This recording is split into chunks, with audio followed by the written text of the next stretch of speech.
Hey there, everybody. I'm not sure if you guys can hear me just yet.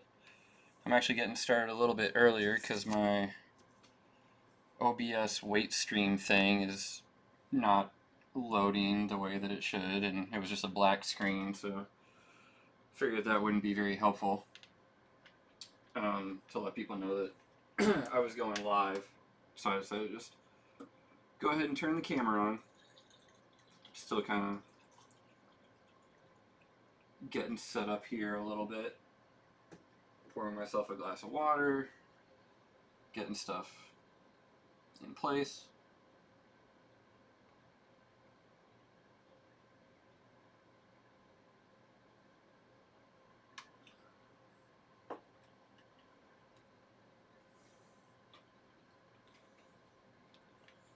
Hope everybody's doing well today. Getting started a little earlier than normal just because I'm going to have to wrap things up a little quicker than normal. Pika 3Chi, thank you so much for the follow. Really appreciate that.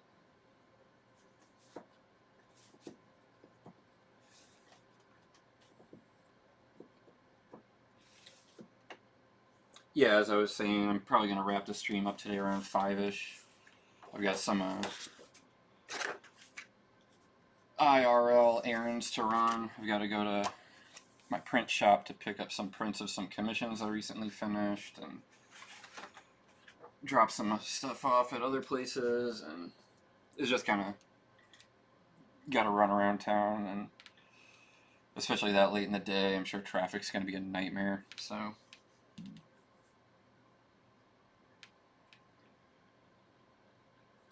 Oh, thank you so much, Genius Monster. I really appreciate that compliment. What show did we meet at?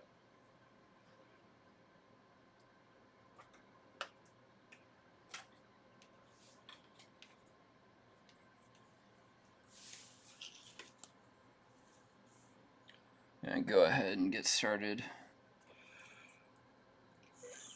ruling out the border on this warm-up drawing I'm about to do while we wait for people to arrive. MSP subscription, my first ever subscriber. Thank you so much. That's awesome. Oh man, New York Comic Con. I miss New York Comic Con so bad. So bad. I can't even. I think the last time I attended was 2014? Z Wise Guy, another subscription. Oh my gosh, thank you. Holy cow. Like 5 minutes into my first ever Twitch affiliate stream, and I've already got 2 subscriptions. That's amazing. That means so much to me, everybody.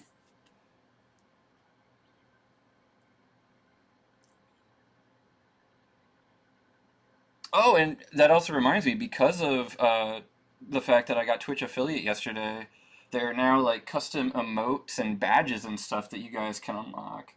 I'll admit I'm not super versed in how all that stuff works, but maybe you more Twitch savvy people would kind of understand how that all operates.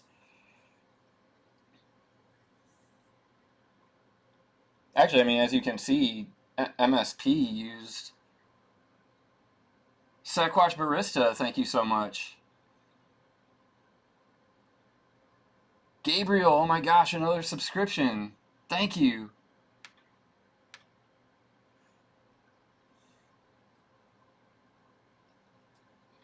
MSP, please forgive me if I'm wrong, but you're Dan, right? I'm talking to Dan Gall here.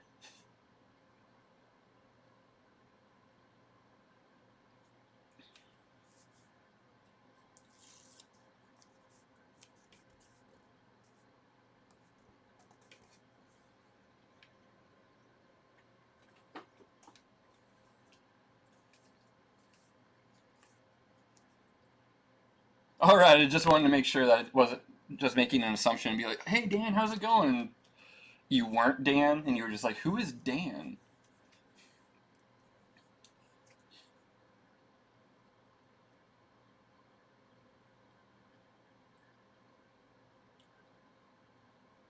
Yeah, we're gonna let this go. Maybe just like one more minute. Try and allow some people to get in here real quick before I get started in earnest. But thank you so much, everybody who has joined in so far. For those who are new to the stream, basically you're just hanging out while I work. This is really more something I do to just basically kind of keep myself company. Today on the docket, I'm going to do a Wonder Woman warm-up drawing that I'll then make available for purchase later in the week. From there, I'm probably going to continue work on inking, excuse me, a page of my creator-owned project, Forward the Horizon, that I was working on yesterday. I'm hoping to be able to finish that off today, and depending on whether I either finish that or just kind of hit a brick wall motivation-wise with it, I might try to tackle some of the commissions from Batman Day back in, God, I guess that was September or something, because I still have quite a few of them in my commission queue. And I just imagine people would be interested in watching me draw Bat characters. So, well, anyway, we've been live for almost 10 minutes now, so we might as well just go ahead and get started. So, to reiterate for people who've not been here before, basically the way I kind of start a big old bust shot drawing. Genius Monster, holy cow, thank you so much for the subscription. That's awesome. I kind of bust out my circle template because the JL8 kids have big old round heads, and it's just sort of an easy way to get started and make sure that it's an actual circle and, you know, not some kind of an oval. And we're going to go in here, drop down what we call a center line, which really just indicates the center of the character's face. And because in this instance they're looking off to the side, the center line is off to the side. This here is kind of like an eye line. I like to start with the nose. This will end up becoming like a broken record thing because I imagine I'll be saying this a lot. And the reason I like to start with the nose is because it's like it's literally centrally located. So it kind of provides like a nice anchor point from where you can kind of build the nose out, or excuse me, the face out from.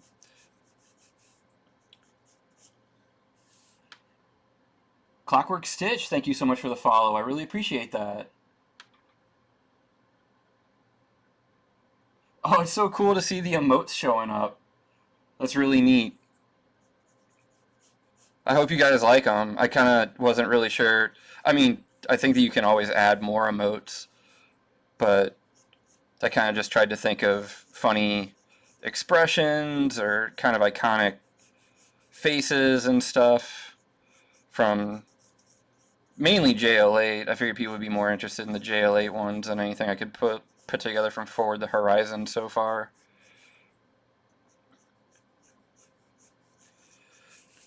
And here I'm going to kind of do like a cross line just to make sure that her eyes aren't getting too asymmetrical.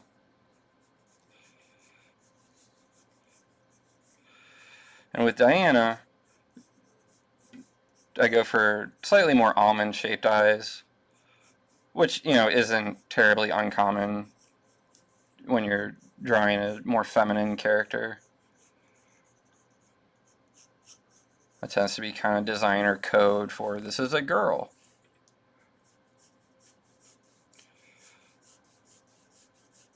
Pull down her jawline. Diana has a much stronger jaw than, say, Karen does. Because, you know, I figured she's an Amazon warrior princess. I mean, Power Girl is super strong, but she's just kind of a normal Kryptonian or whatever sister planet she's from. I'm kind of blanking on that at the moment. The Duggar, thank you for the follow. I really appreciate that. I think I'll go a little bit tighter. All right, there we go. Genius Monster, thank you so much. That's really cool. Gifting subscribers and stuff. I've never heard that sound before, so I was like, what the heck was that? Thank you so much.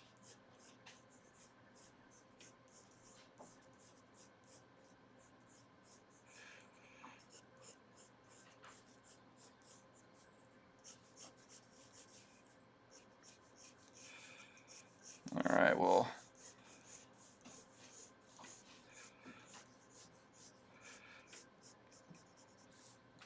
pull back her big old noggin.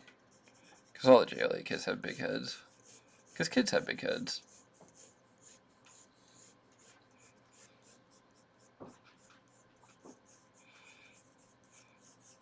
Pull down her neck.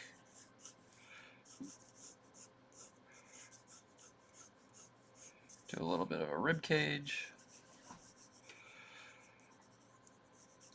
Because this is more of a bust shot than just like a straight head shot. Meaning kind of like shoulders up.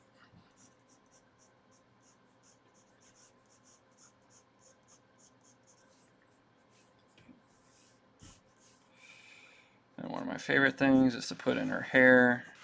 I love doing this big silly curl that she has up front.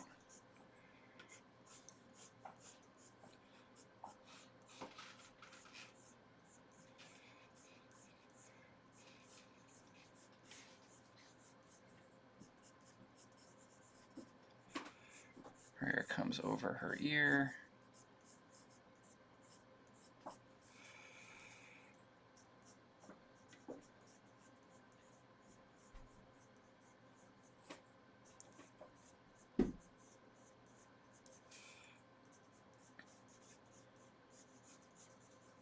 I still can't believe some of you guys have already subscribed. That's so cool. Thank you so much, everybody. That really means a lot to me.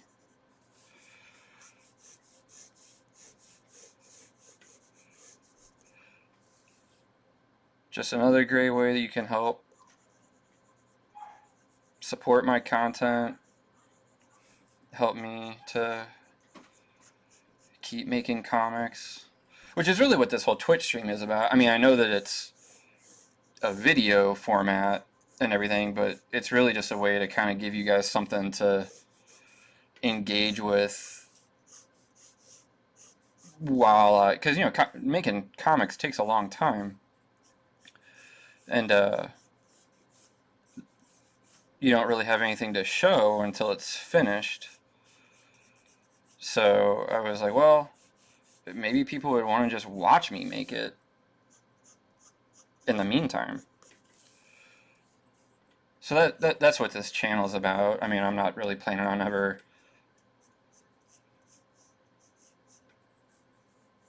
stopping making comics. And even this, I mean, I'm really just doing these warm-up sketches to warm up, to start making comics. And, you know, it is a kind of easier thing to just, like, sit back and watch to start, I think. First of all, you know, the drawings are nice and big, so you can kind of see exactly what I'm doing.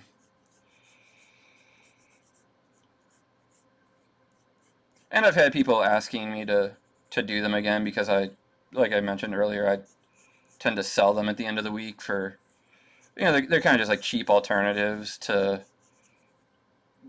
it's just a cheaper way to get original art than, say, ordering a commission or, you know, buying an actual original page. So it's kind of a win-win-win-win-win all the way around.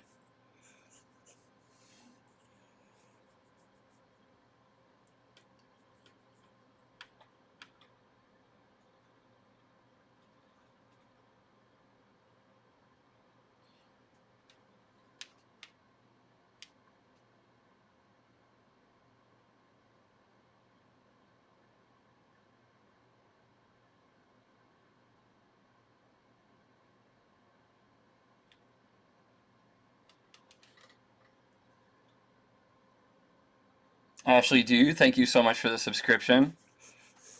Although, full disclosure, Ashley is my partner. So, she's probably going to say, now I owe you $10 less in rent a month or something.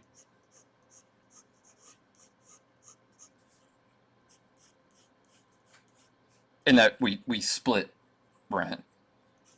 She doesn't pay me rent to live with me.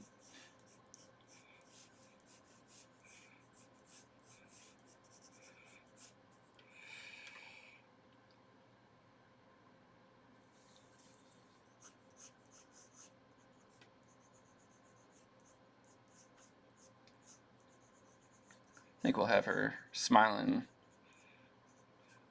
mouth open smile instead of just a smirk.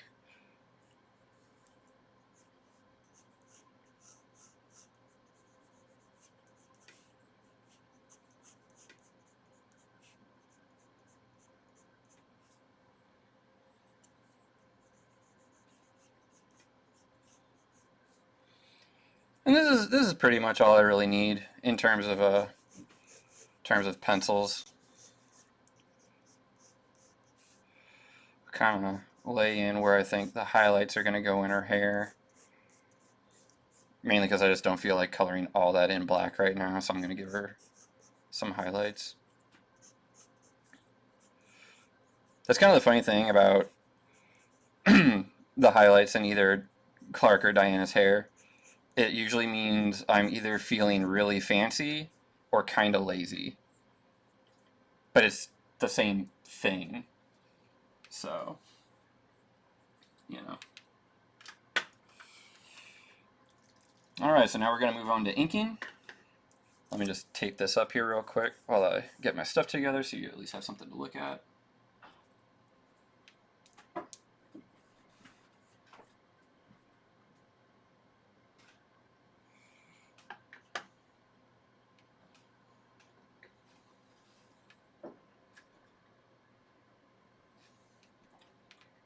And as usual,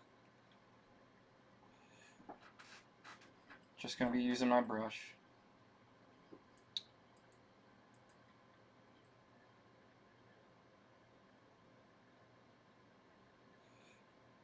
Yeah, I'm currently drawing Diana from my webcomic JL8, which is to say Wonder Woman.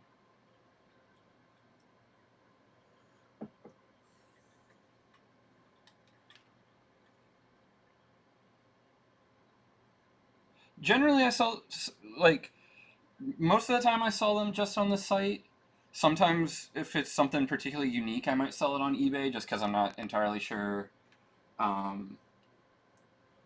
you know, what am I thinking about here?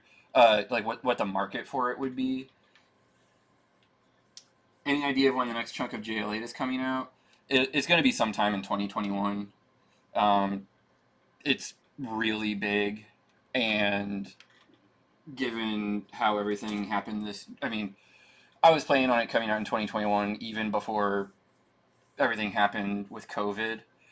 And COVID has done me no favors in terms of my productivity levels. So I'm a lot further behind at this point in the year on every project I planned on working on. JLA, my creator-owned, even commissions.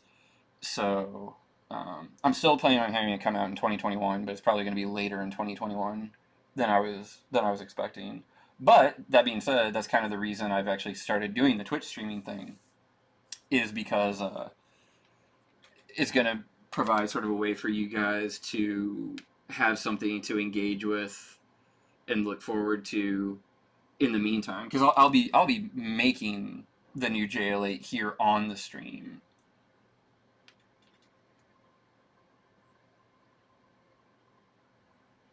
Evil Ben, thank you so much for the follow. Also, I hope that all that made sense.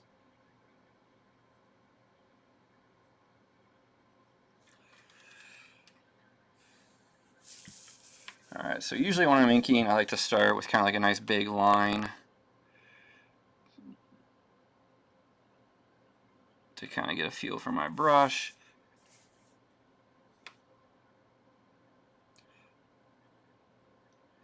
one of the nice things about Diana is because her hair surrounds pretty much her entire face, you can kind of be a little less precious with the outer lines.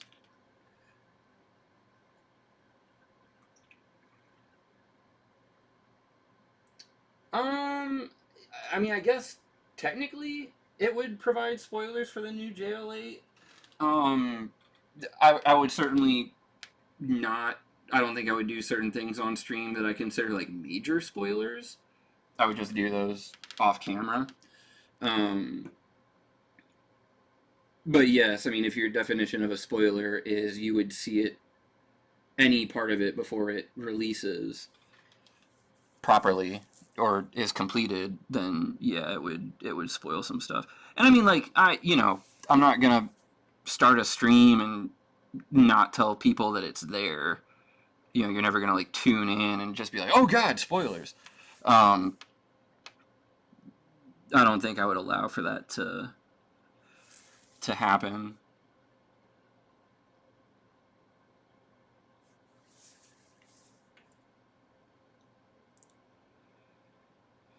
But yeah, I mean, like I mentioned earlier, comics just it is a very slow art form. Um, and that being said, I want to provide at least some kind of content for my fans to engage with in the meantime, but before the new JL8 is fully completed.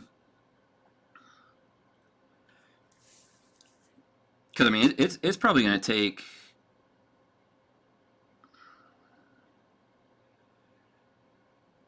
I mean, it might take the better part of all of next year to get done.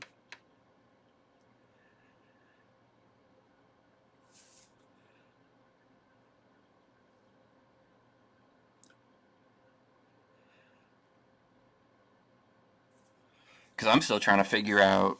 I'm still trying to like finalize the script on it. Like I know what happens. It's just a matter of figuring out how exactly to get from like point A to point B.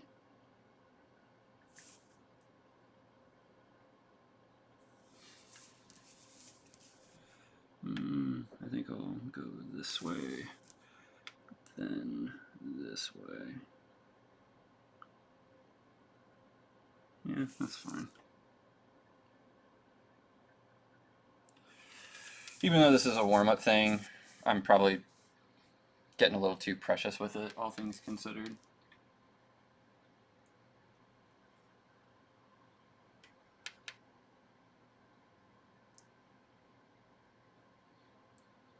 And also, if there's ever a time where you ask something or leave a comment and I don't get to it, because I'll be the first to admit it's kind of hard for me to stay on top of chat. I do not consider it offensive for you to kind of spam it. I mean, not literally spam it, but if you want to revisit the comment 5-10 minutes later and hope that I see it then, that's totally acceptable. Because I mean, I enjoy engaging with you guys.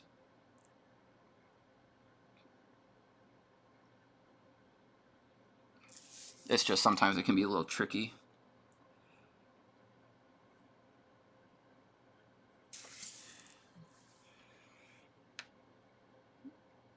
What with, the whole having to look at the page in order to draw conundrum.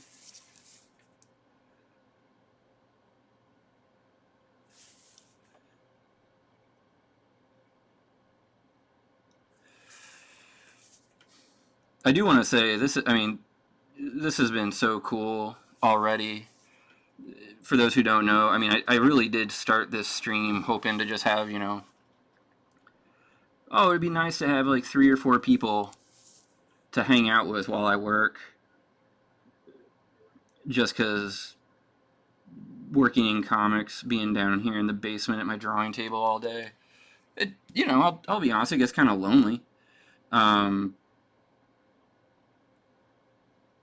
Especially with everything going on out in the world right now. Like, that's also been kind of affecting my mental state a little bit.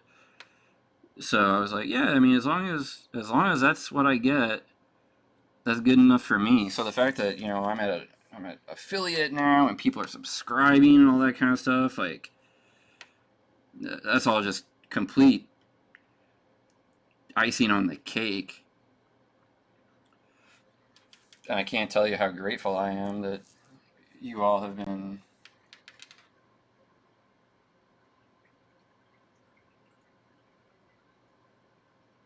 showing up and not only just hanging out, but being really supportive.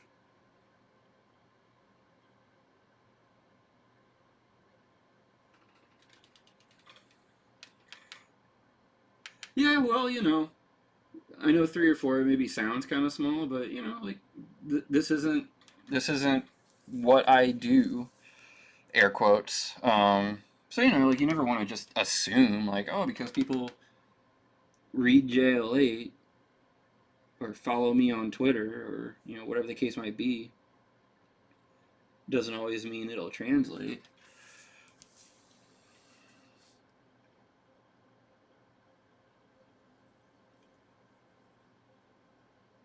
Ooh. That was our bravery test.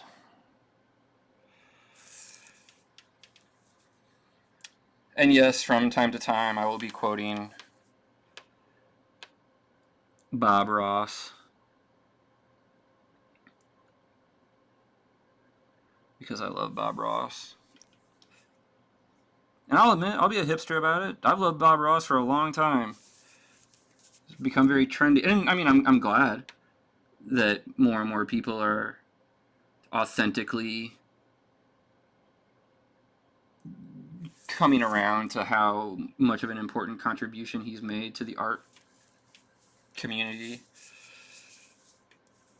But at the same time, I know it's kind of trendy to be into Bob Ross these days. Because, yeah, I mean, God, like, when I started art school, I went to the Savannah College of Art and Design in Savannah, Georgia. You know, I mean, he was a joke. Like, it wasn't that different from almost like, you know, the movie Ratatouille. Uh, People were just like, oh, Bob Ross, like, you know, what a hack, etc., etc. And, you know, like, I don't think that he's the greatest painter who ever lived by any stretch. I think his contribution to art is more art culture in that, you know, he tried to bring quite literally the joy of painting to everyone.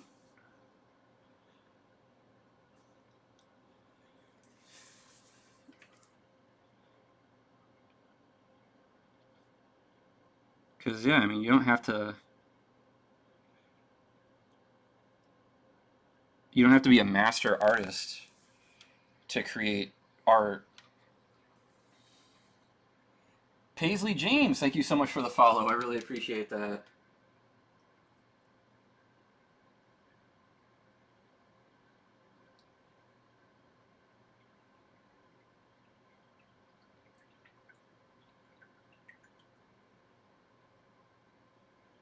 The ink dries pretty fast.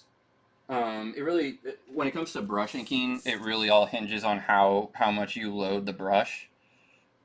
Um, and you know, I've been inking with a brush for 10 years now or something, so I have a pretty decent feel for how much to load the brush up without having to get all wet and slick and everything.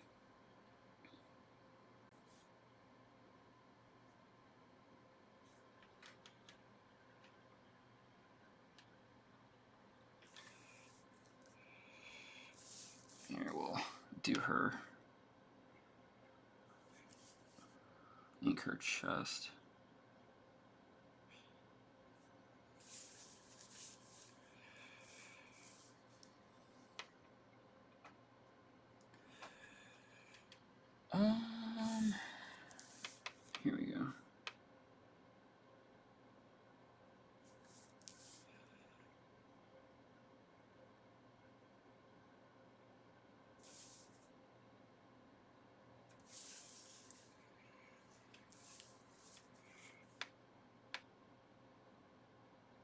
This will be a big old fatty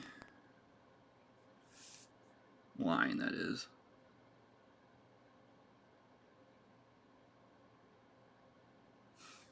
There we go. Also, I do apologize. When I ink, I tend to basically like press my face onto the paper. I get so close to it, and I'm really trying to work on that. So hopefully I'm not blocking the camera too much, but it really wouldn't surprise me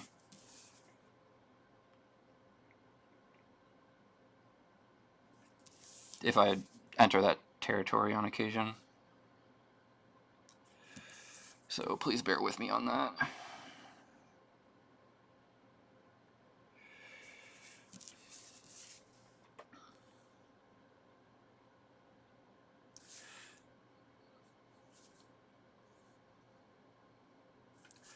And again, because Diana's hair is black, you can you have a little bit more leeway. Ursula, thank you so much for the follow. I really appreciate that.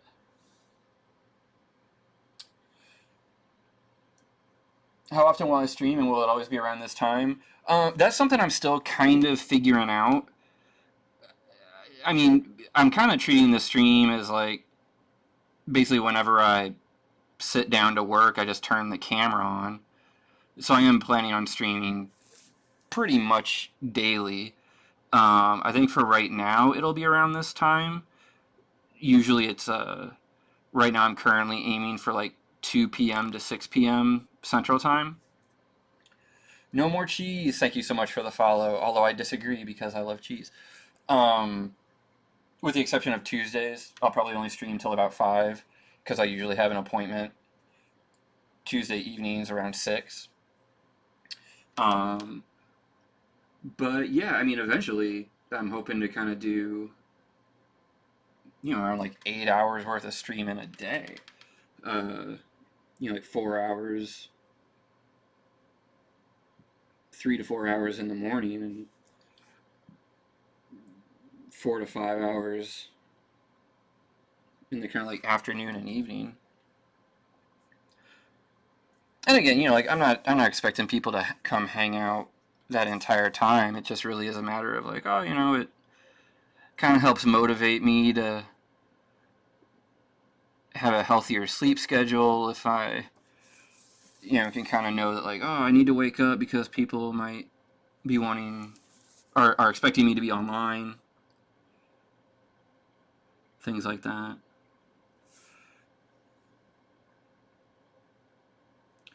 And also for the stuff, I hate to kind of like have you guys run from platform to platform, but for the like finished pieces I do in every stream, like how this will be, because I did it from a blank piece to a finished piece.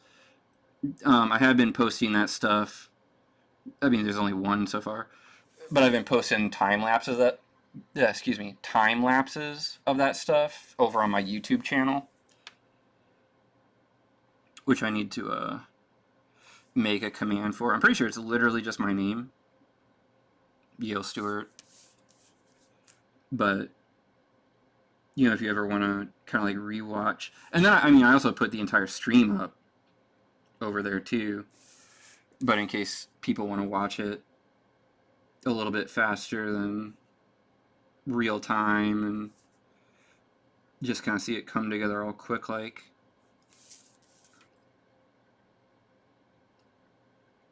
I try to keep those videos into like maybe 10-minute range.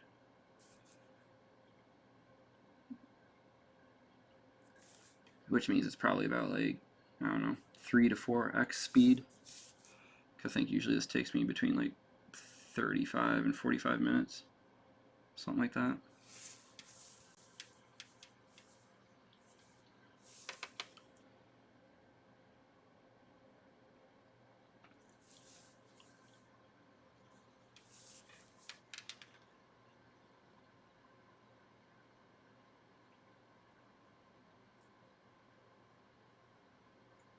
Oh, thank you so much, Genius Monster. I really appreciate you coming by.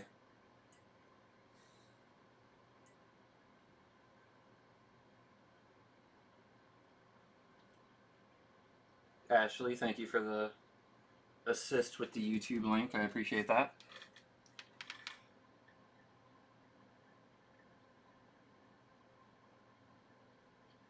Yeah, I think so far the only videos up on there are the video of our inaugural stream from this past Saturday.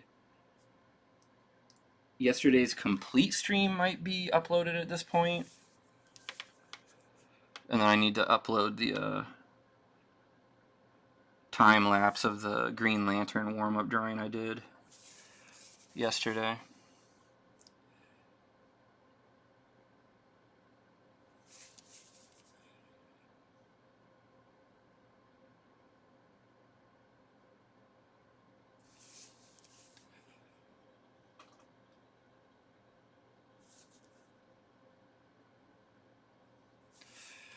Alright, so now it's really basically just the best part, which is the eyes. I love inking the eyes. I guess what I really like inking are the eyelashes. It just adds a lot to the...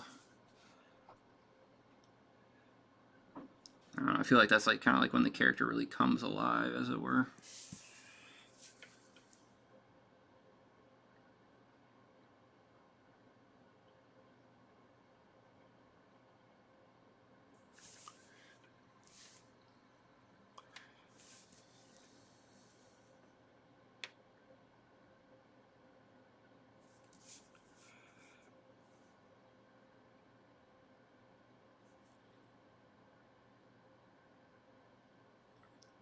I'll admit, I do tend to give the female characters thicker eyelashes than the boys.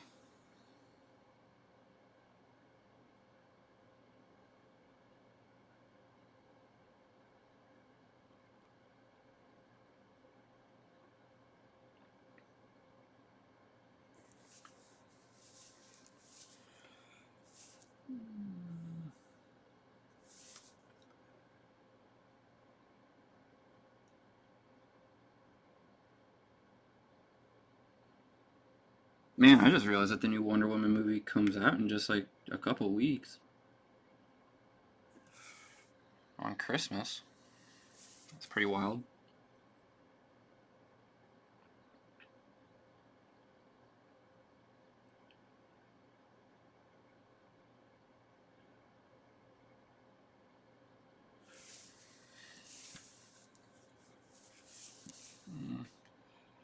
Kind of trying to keep the lashes somewhat symmetrical.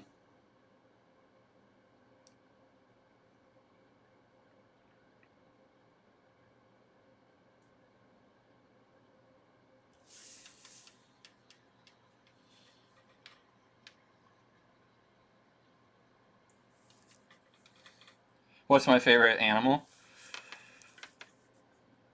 That's a good question. I think if I'm being practical, it has to be a dog. Just because the only reason I would have... The main reason for liking any animal, whether it's a real animal or a fictional animal, is because ideally I could have it as a pet and or friend.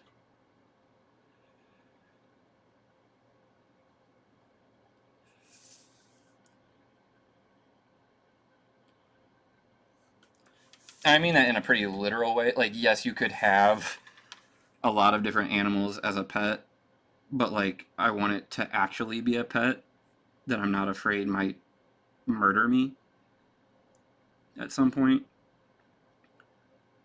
Because, I mean, I love big cats, lions and tigers and stuff. I really like raccoons. Honestly, like, that's not me being silly. I really think raccoons are super cool.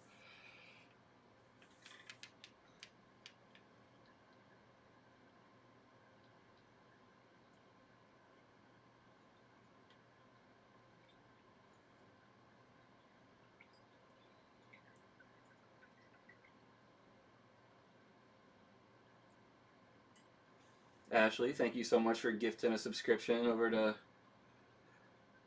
Dave.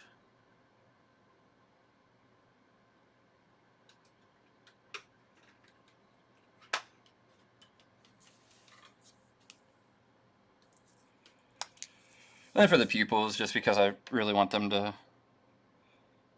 be as smoothly round as I can get them, I tend to just use a Tech pen for that.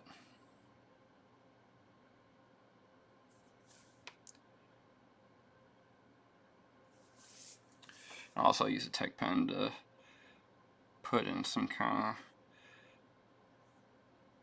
of mild metallic highlights on her. The Duggar, thank you so much for the subscription. That's awesome. That means a whole lot. I really, really appreciate that.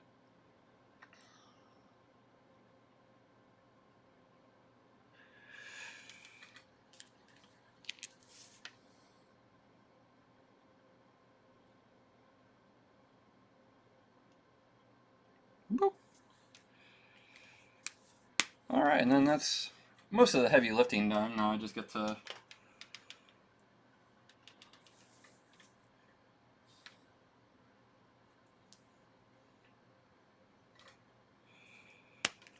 fill all this black in with a big old Copic chisel tip.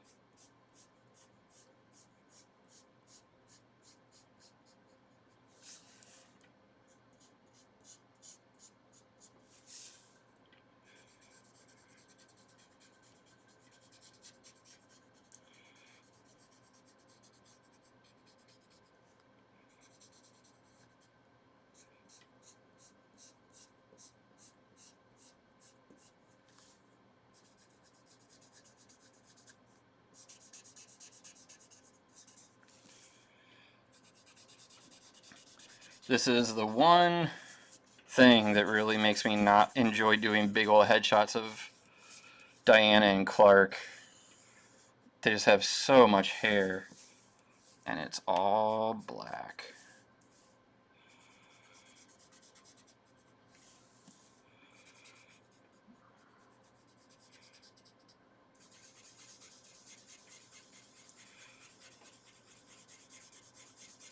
Should be real easy if it were digital. Just boop, paint bucket.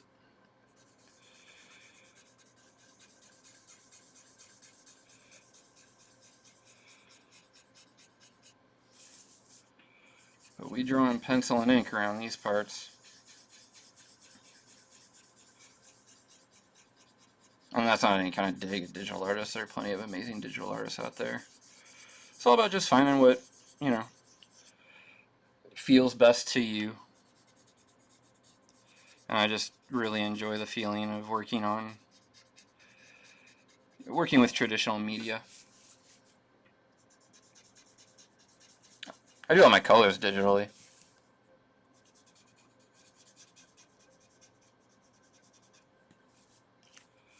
But that's also because I don't consider myself a colorist by any stretch. I don't really know what I'm doing, so it's very helpful to have the undo tool.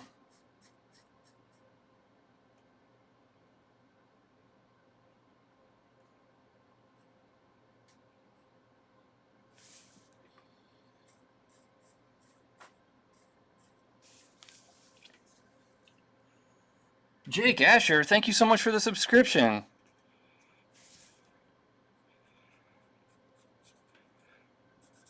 That's awesome.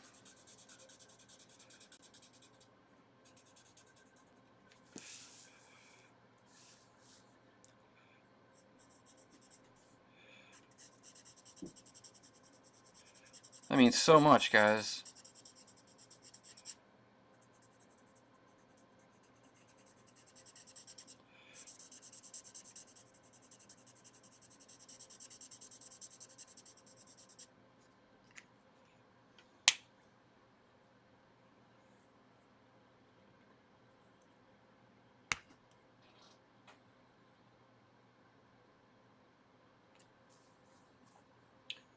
How's my arm wrist feeling? It's certainly feeling a lot better than it was last year, I'll tell you that much.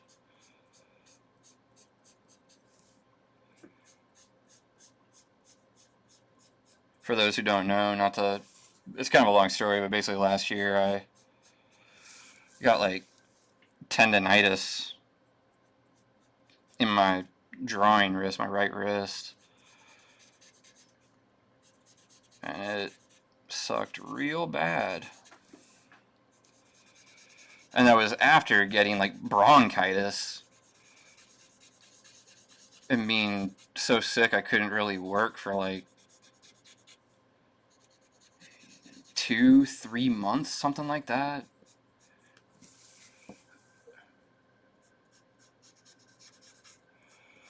Last year was a rough year for me, personally. This year's certainly a rougher year for everybody cumulatively. But yeah, 2019 was quite the gauntlet.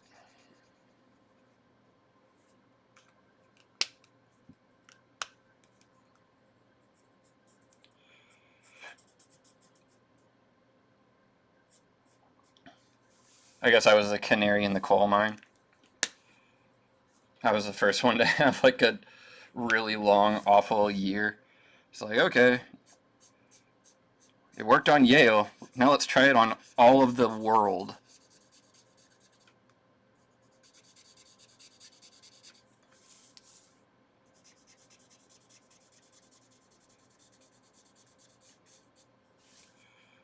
I'm just being silly.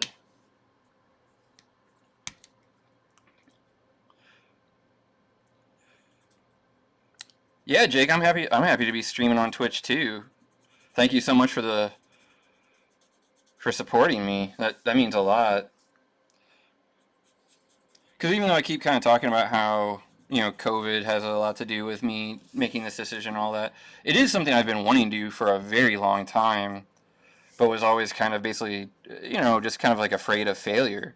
In the sense that, like, I'm not, I use a lot of technology, I enjoy a lot of technology, but I don't really consider myself tech savvy, as it were. And the idea of streaming and stuff was just very intimidating to me. I just worried that I wouldn't know how to do it, and I would just kind of make a fool of myself. And then I quickly learned it's actually a lot easier than I ever would have imagined. So here we are, streaming. And this just about does it. I'm going to go in here and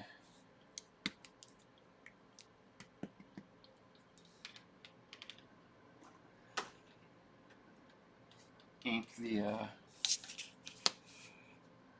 kind of the frame, as it were.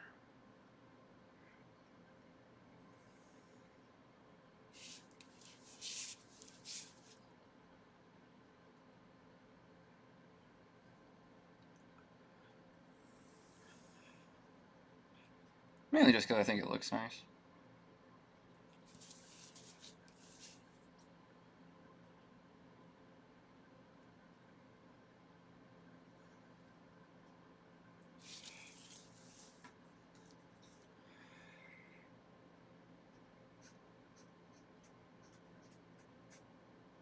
Go ahead and sign it.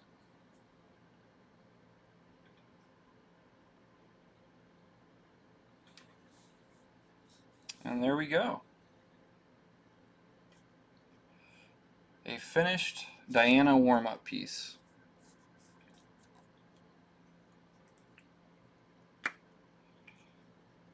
That will probably be available to purchase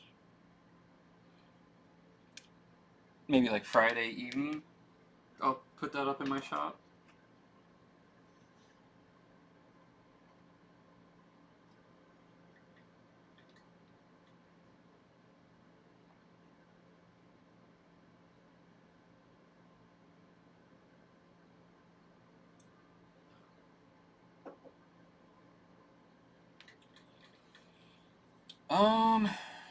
That's a good question. I might do eBay for the first batch. Because I'll also probably include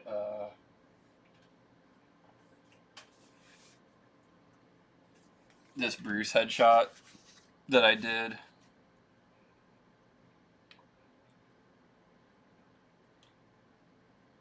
This was like a trial piece that I did before my first stream to kind of figure out how to use Copics. I meant to record it, but I didn't know that OBS doesn't record unless you're actually streaming, even if you hit the record button. So I don't have a recording of me making this, but I figure I'll probably make it available. And eBay just seems like the right place to put it, because I don't have many examples of work quite like this, so I don't really know what to charge for it.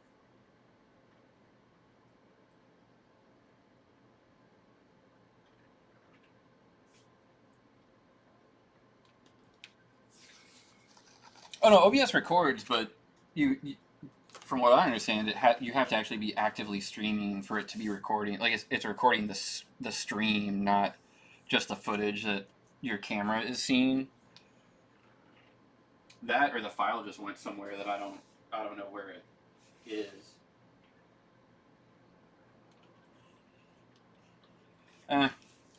Whatever. Either way, I don't have the recording anymore, so no point crying over spilt milk. But thank you so much for letting me know. I'll have to look into whatever it was I probably did wrong. So next up is going to be trying to finish this page from my creator-owned comic, Forward the Horizon. Did a lot of work on this yesterday. Still have, I mean, you know, like not a ton left to do. It's just kind of a matter of figuring out how I want to do it, I guess.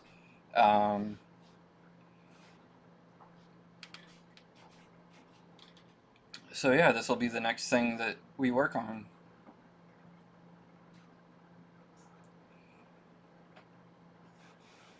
And forgive me if I kind of just stand here silently for a minute. I'm kind of giving it a once-over, trying to figure out how I want to, excuse me, how I want to try to tackle it as we get started.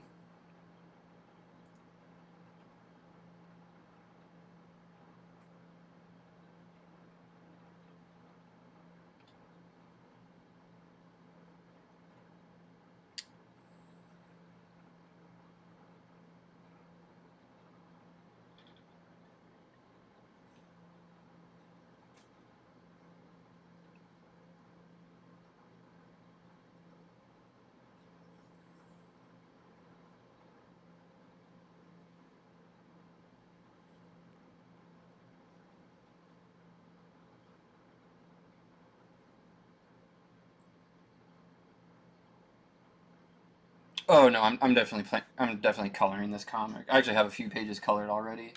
I think I've got 2 pages colored already.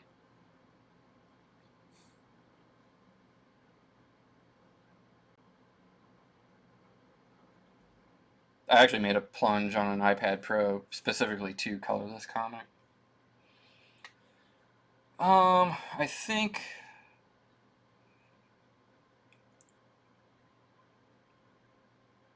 I'm going to start off simple and knock out this window right here to start.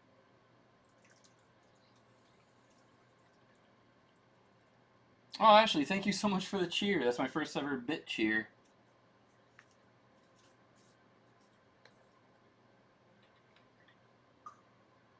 I'll be honest, I don't fully understand the whole bits and cheers thing, but it feels like support, so I'm gonna thank people for it.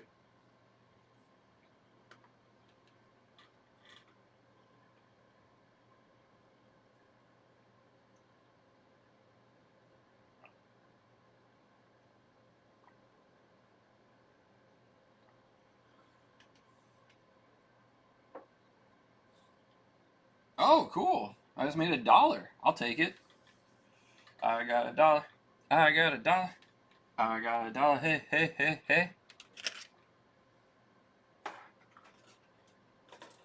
Rugrats.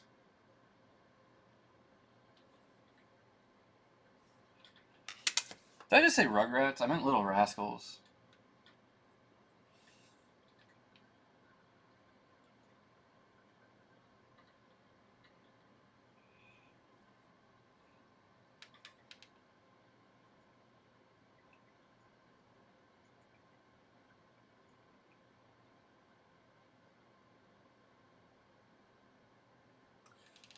Alright, so for this stuff I'm going to be using my nib, Crow nib. This is a Speedball 102, which is pretty standard for comic work from what I understand, which is why I use it. So yeah, let's just get started.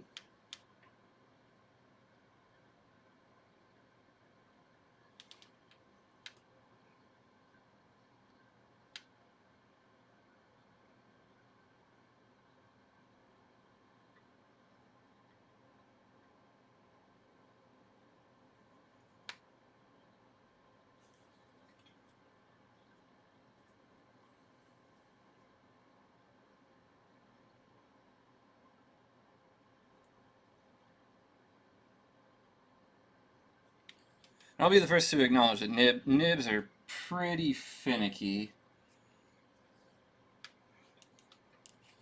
Here's on. Thank you so much for the follow. I really appreciate that.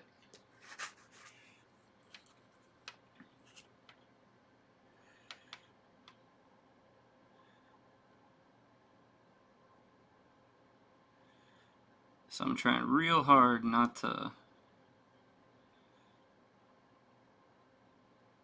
smear this thing all over my drawing.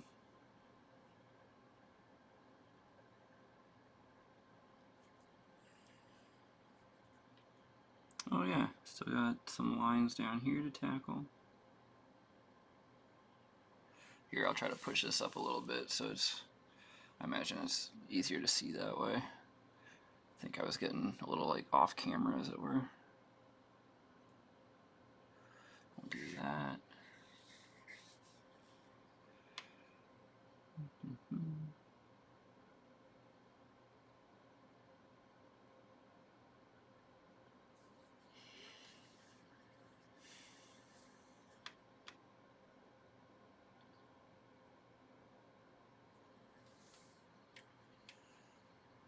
Mr. Goku, welcome. Thank you so much for the follow.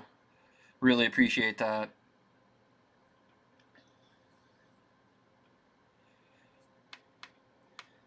I'll just freehand this right there. Actually, I might just... yeah, that's fine. I'll survive. A little reminder to come back and fill that in.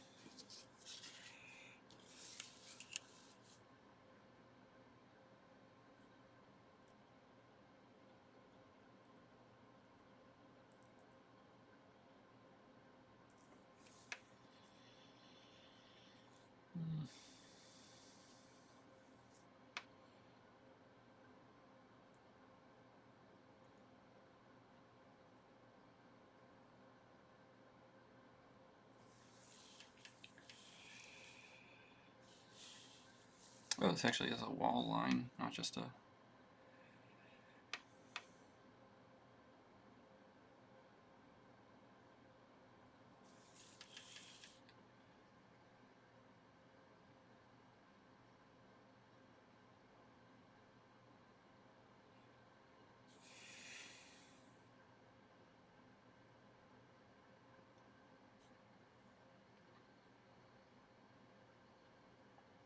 Will I ever stream the digital coloring process? Probably.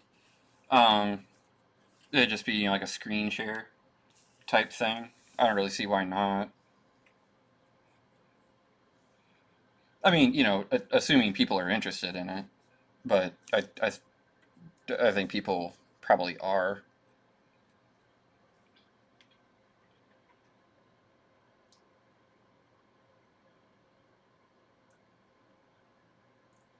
The only thing about the sharing the coloring thing is like I really am kind of just flying by the seat of my pants when it comes to coloring. Like, it's not something I feel super confident in. I mean, I can still share it, but I wouldn't encourage anyone to look at it and be like, that's how you color digitally. Because I'm sure, like, a professional colorist would be looking at me and be like, why are you, like, there's so many easier ways to do this. Why are you doing it this way? And it's like, because I don't know Photoshop that well.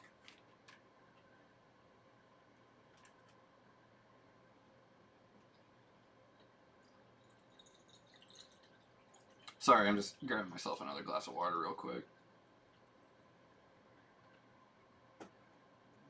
Feeling kind of parched today.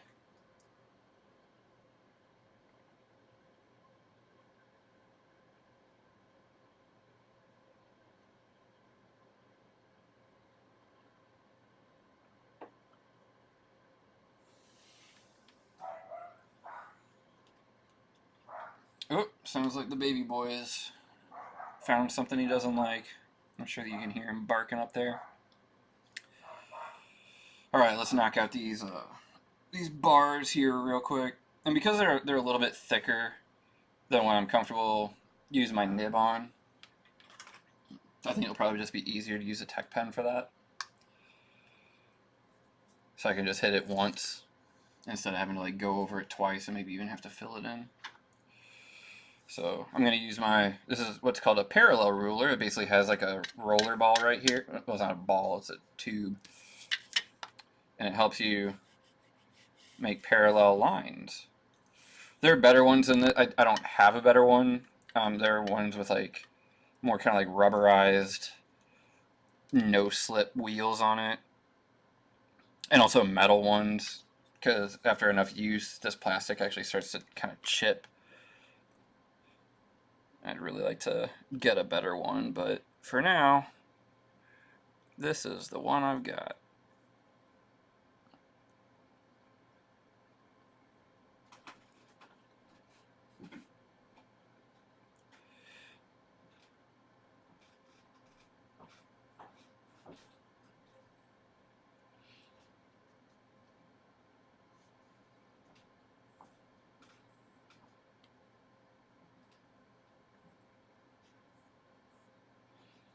I'll admit this is a super cool tool. This is like one of my favorite, just kind of like goofy tools. Panda Man, thank you so much for the follow. I really appreciate that.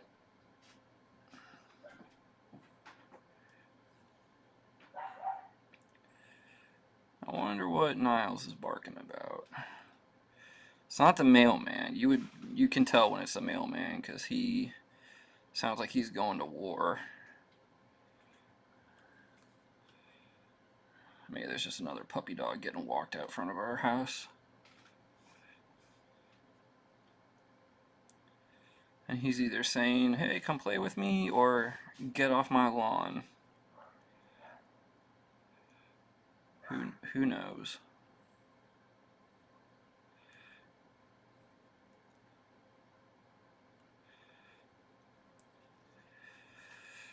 Maybe eventually we'll have a Niles cam.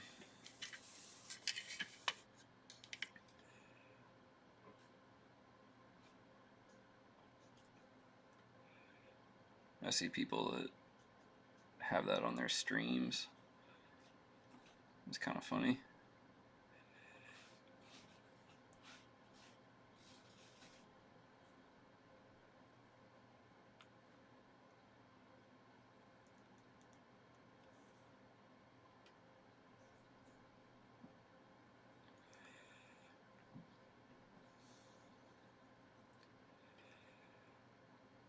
Also, I do apologize. I get pretty laser focused at this point, so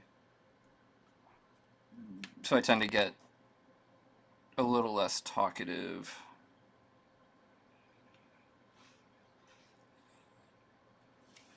But I try to find decent points where it's like, okay, that's a decent enough spot for me to look up and check out chat and stuff.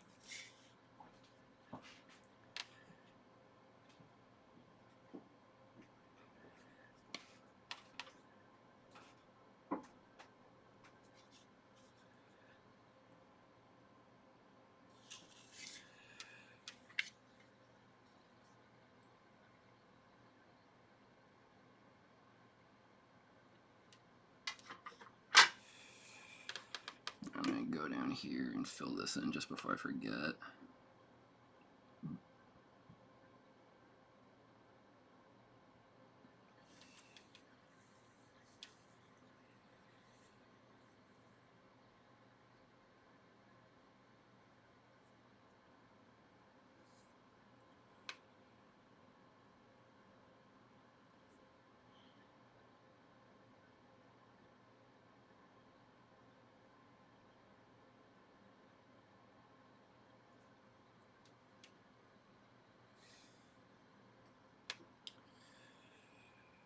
Oh, I need to fill this in up here. Although I'll probably just kind of do these corners with the tech pen and then hit it with a marker to do the actual fill.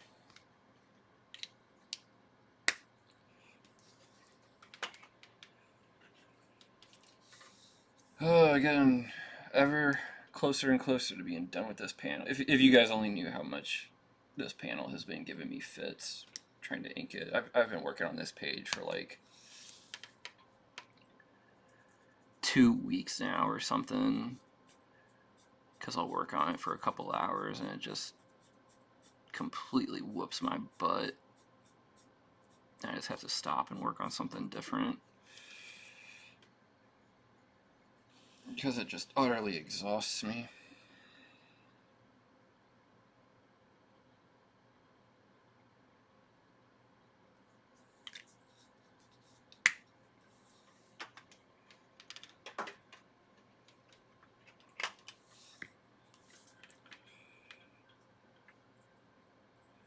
Yeah, like what the heck? Okay, let's say this is here.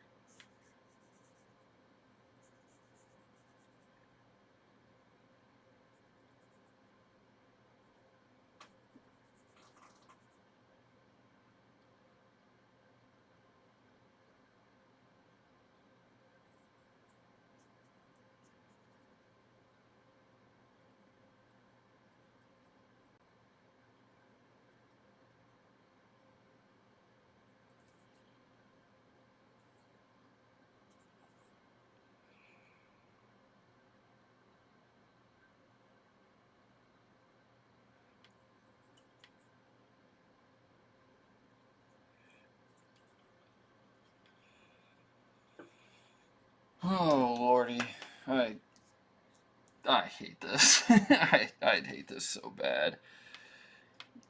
It's just so confusing and so. Ah.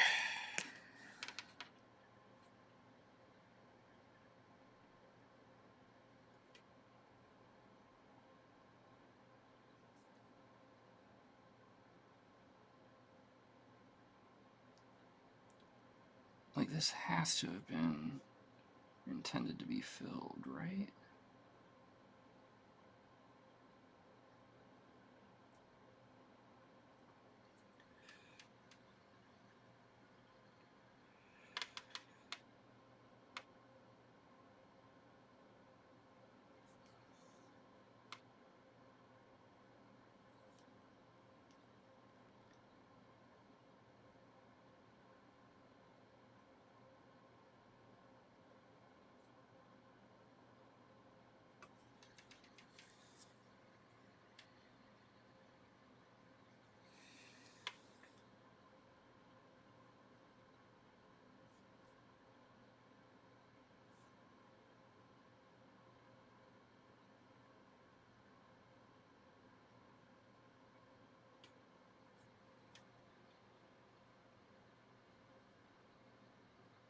Whatever.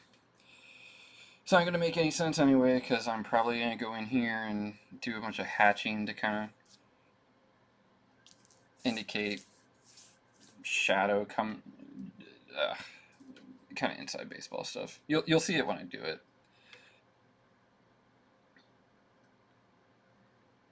I think.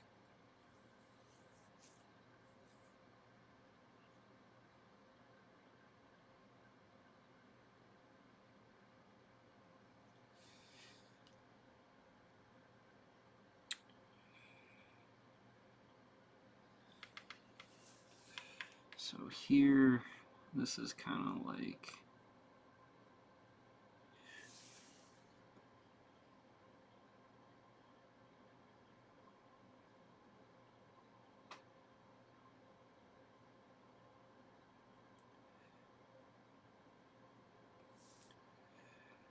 something like this.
Oh, lordy.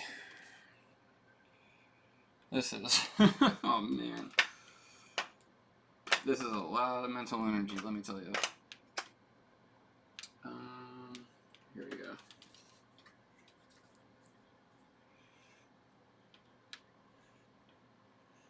TB Jintu, thank you so much for the follow. I really appreciate that.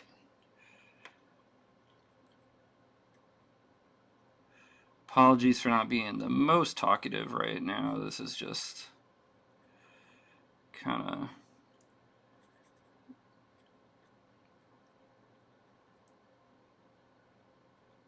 tricky bit that I'm working on.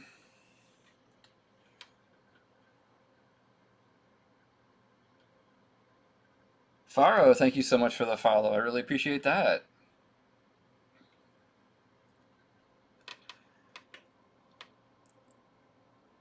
Oh, this is supposed to do this for sure, because that'd be like a drop shadow. Oh my goodness.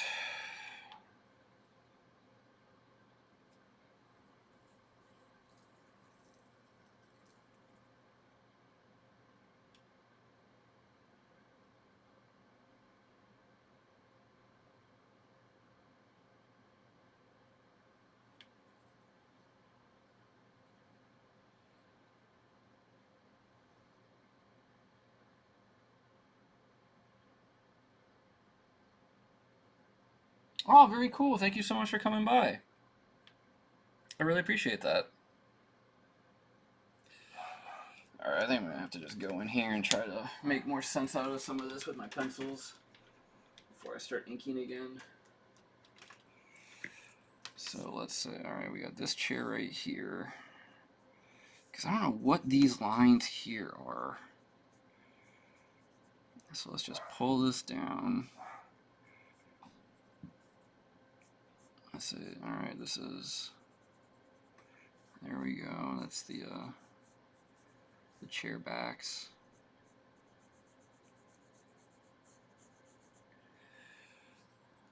Sure, maybe we'll pull this across, imply that like these chairs are kind of pushed up to another table nearby.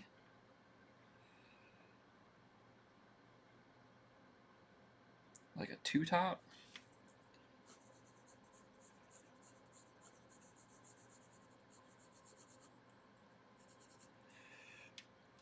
Sure, whatever.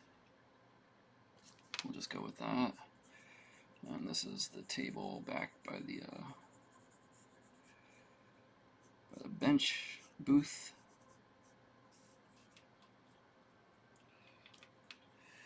Oh, I think that this is the seat of the booth. Maybe that's what that line was meant to be.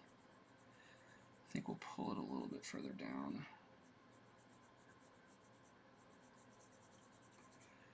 Hit it like that, maybe, yeah. Oh my gosh. And then we'll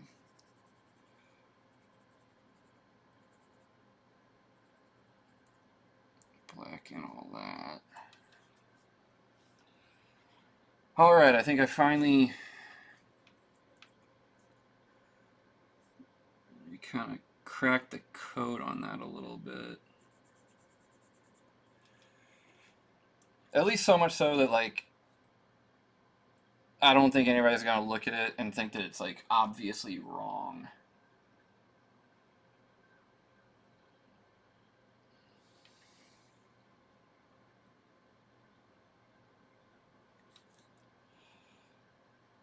Because that's another thing, like, sometimes you kind of just gotta say, this is just taking... The amount of time that this is taking isn't quite worth the amount of time it's taking. I'm gonna lay in the kind of... Because I was talking about yesterday how I think I'm gonna silhouette these guys, or, like, rim light them.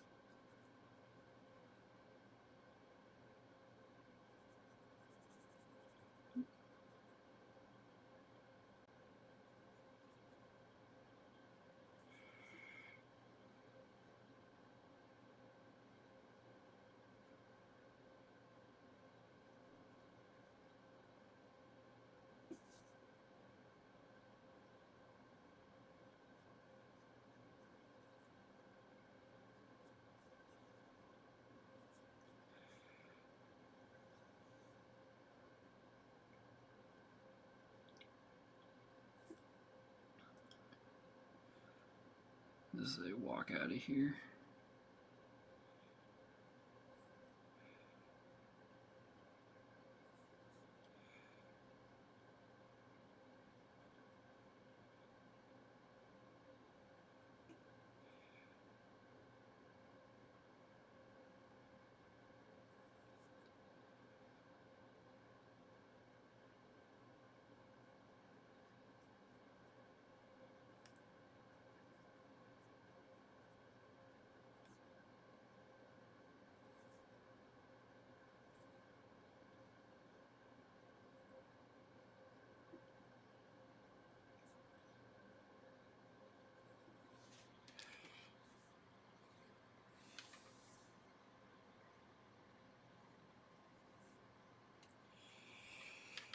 And then they'll be doing the whole cast shadow thing.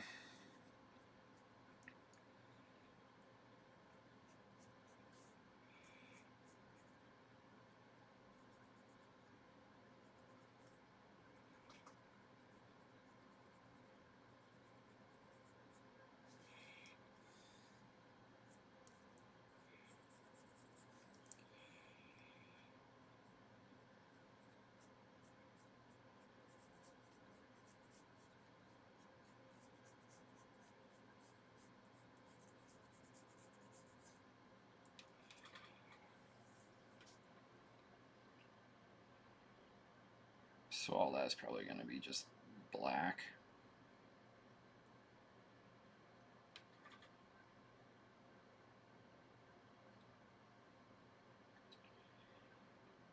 Drawings are kind of like puzzles. Sometimes you just got to kind of try to figure out how it all goes together. This is definitely one of those times.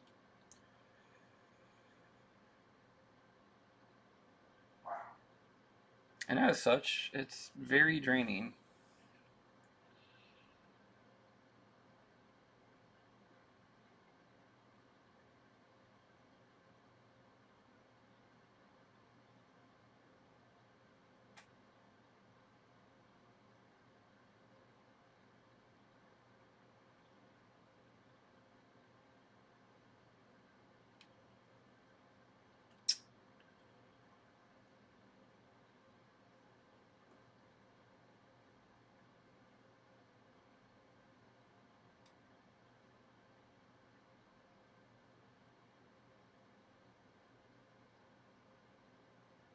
Alright, we're going to start filling in some of these blacks.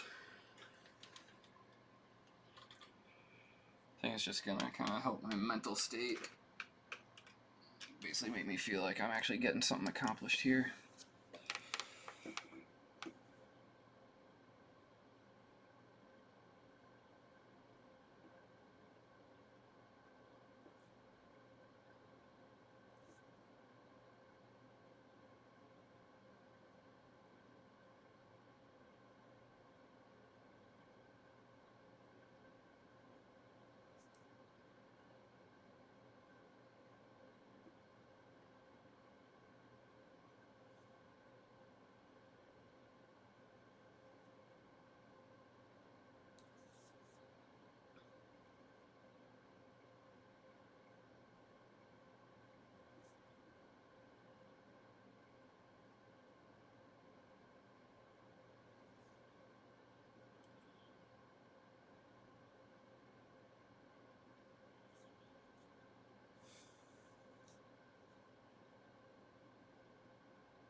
You guys have no idea how much I'm looking forward to being done with this page.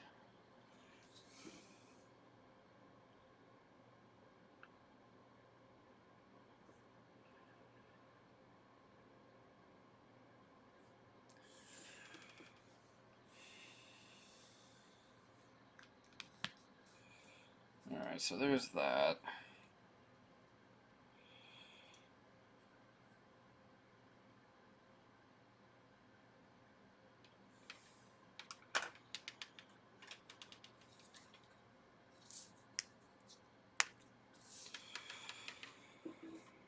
We're going to actually fill these guys.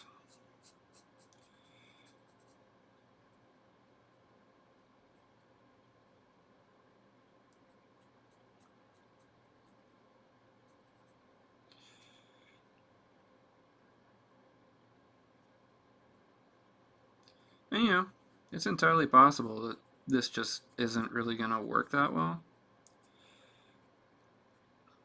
Like, the effect doesn't really work. The panel doesn't really look all that good when it's finished, but just gotta do what you think is best, and if it doesn't work, just keep that in mind for next time.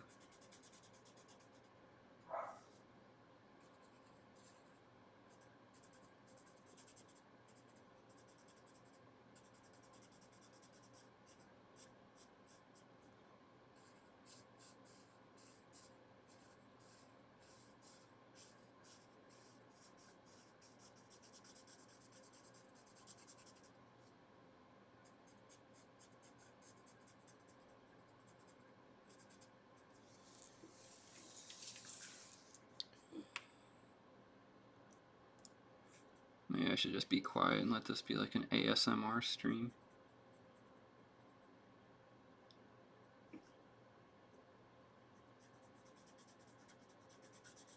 Apparently a lot of people like the sound of markers on paper. Or just mark making, I guess, on paper.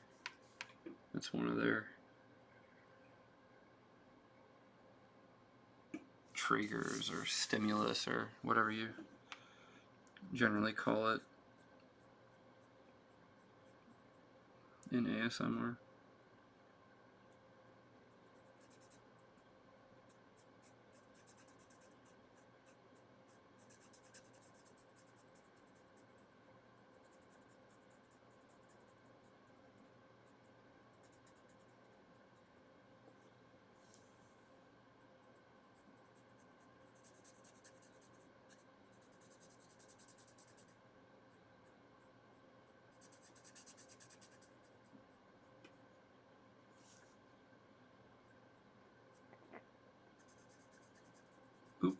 I think I bumped my webcam with my headphone.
Alright, from there,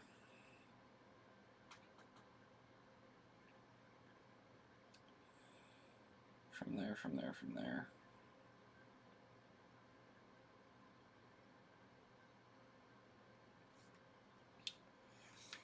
I think we're going to get into the real boring stuff.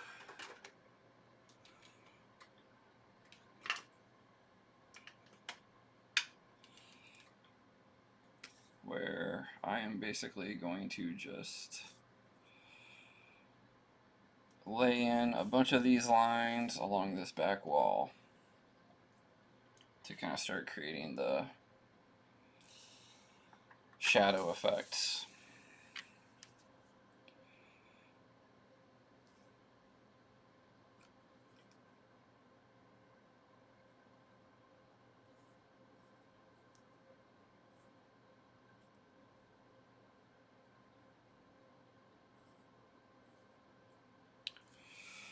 And I will be using a different pen because that one is not flowing super smoothly. Here we go.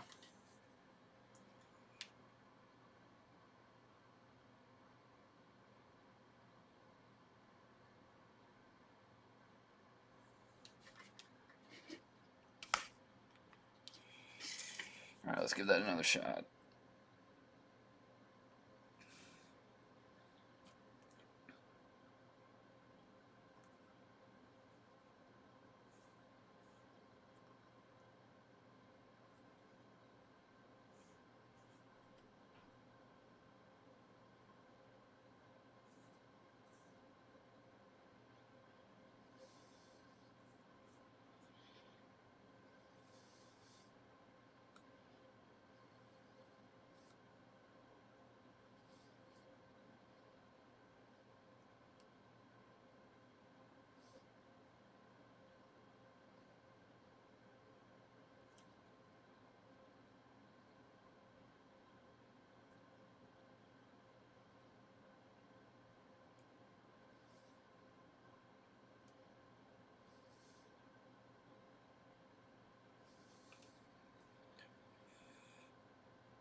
Super interesting, right?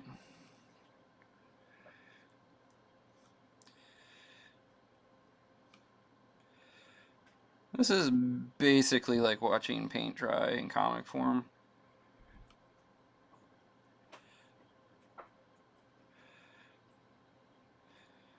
Because I'm essentially painting the wall. Kind of.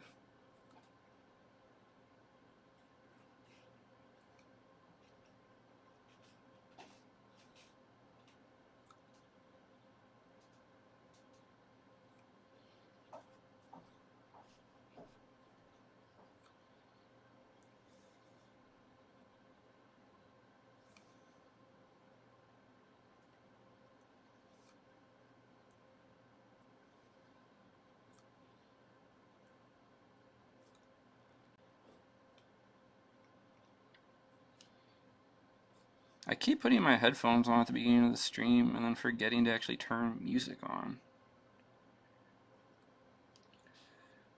So I'm just sitting here wearing headphones but not listening to anything.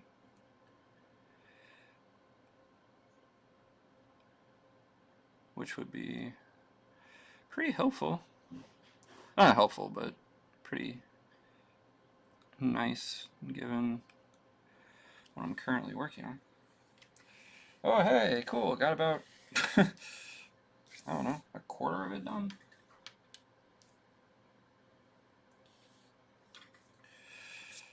Yeah, backgrounds aren't for everybody.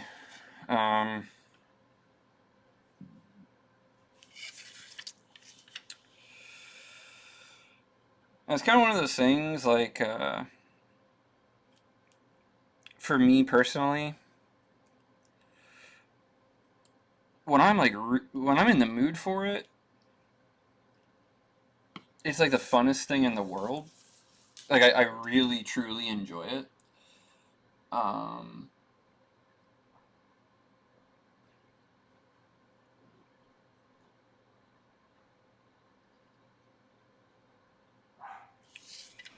other times, it can be a slog. And honestly, I mean, like, I do not need to... I really don't need to be doing this traditionally. Like, I'm sure if there's like a Photoshop effect that I could just like drop in here. But I don't know.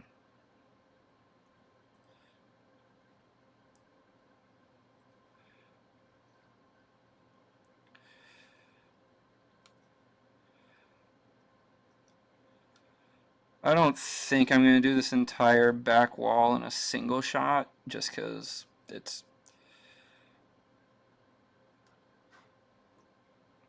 Well, I don't know. But I'll probably try and get this to maybe like the halfway point and then mix it up and start working on a different part of the background for a little bit, and maybe like circle back around to it.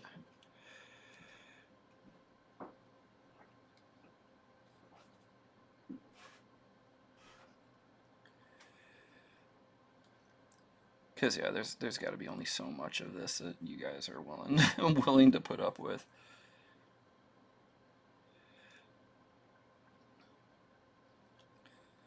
But this is what I do all day. Not every day, thankfully, but this is part of making comics.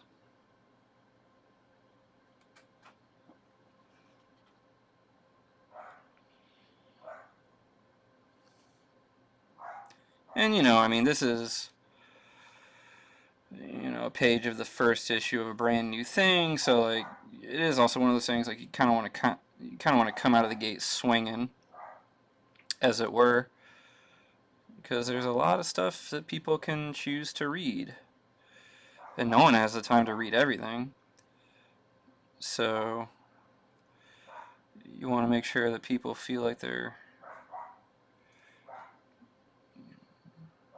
getting their money's worth, that they get them hooked to see what happens in the next installment, etc., etc., etc. All that good stuff. And you know, art's a big part of that. Like, how many comics have I been interested in and picked up and was like, ah, this person doesn't really seem to be trying very hard, or... Jamie Odell, thank you so much for the follow.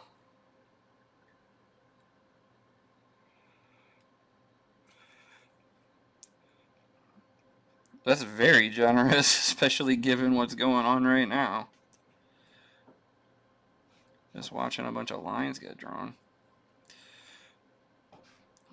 So basically what I'm going to try and do here after I you know, do all these lines and everything is basically like this like 0.5 tech pen that I'm using. These are going to be essentially the thickest lines, which is going to create the darkest gray, as it were, because you know it's all kind of like an optical illusion. And then I'm going to kind of start working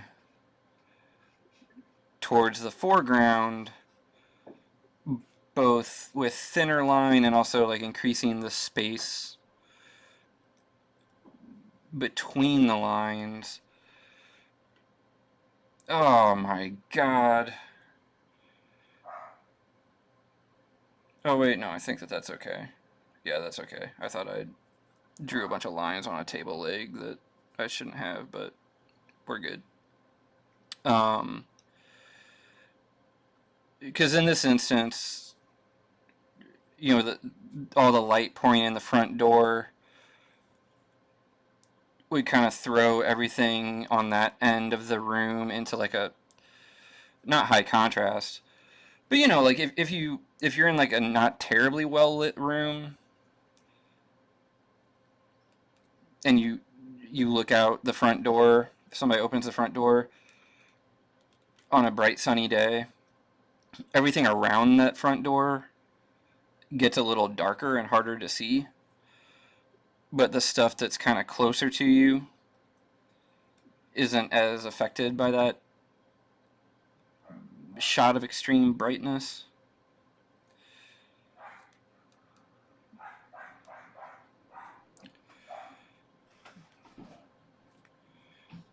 I apologize for Niles. I can hear him going pretty crazy. I'm not really sure what's going on with him. Hopefully it's not too bad. He's a mini dachshund, so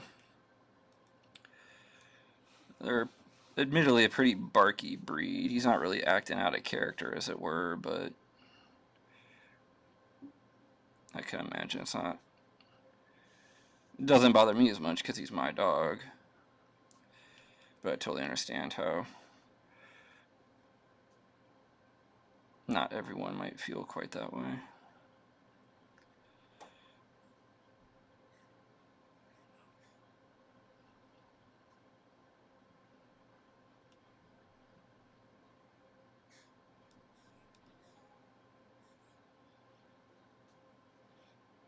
And I feel bad because I think Ashley's taking it upon herself to go out there and try to calm him down, which isn't really fair because, I mean, she's got her own job to be doing too.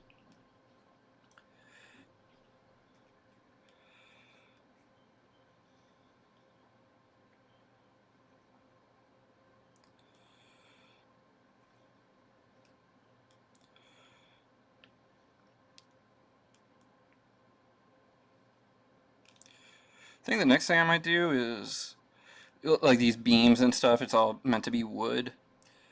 So I might use my nib and go in and basically just kind of like draw in like a wood grain texture. Because, you know, like that stuff's light enough, generally, that if you draw too much of it in, it makes the wood look a lot darker than it normally would. But in this case, it might give kind of like a nice shadow effect that I'm sort of looking for here. And that might just be a sort of nice way to kind of break up the monotony of the unending parallel lines that we got going on here right now. And this is also one of the moments where I really wish I had a better parallel ruler, because I do have to use a decent amount of pressure to keep this from moving around. Racer GRX3, thank you so much for the follow. I really appreciate that.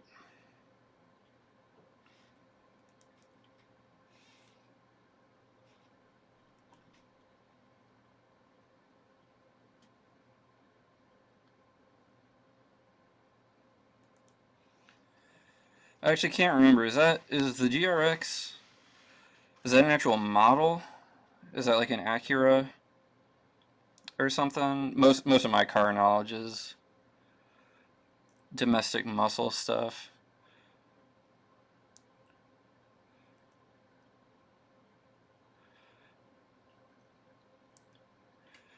I don't have anything against imports. I don't, because I know that can be kind of a thing. I'm just more of a Mopar guy personally.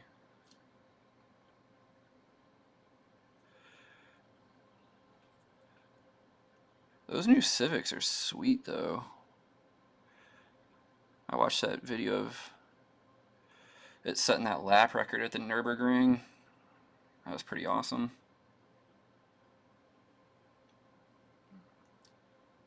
The new Type S, or is it Type S, or I think it's Type R.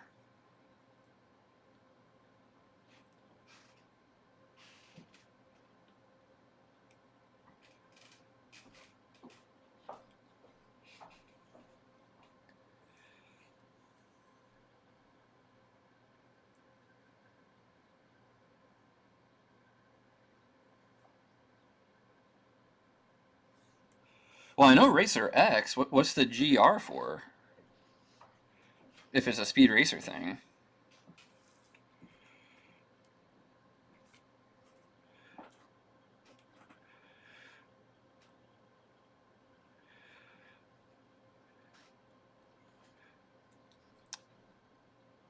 Because I can't remember, is Racer X's real name, is his first name start with G? I mean, because I know that he's Speed's brother.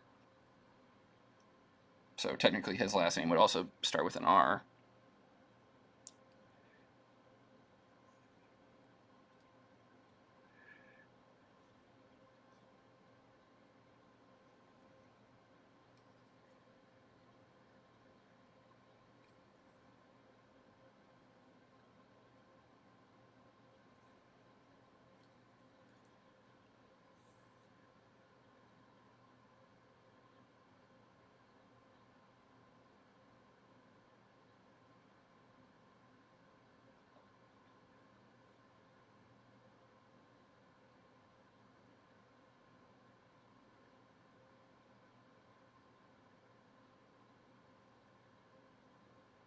Ah, gotcha.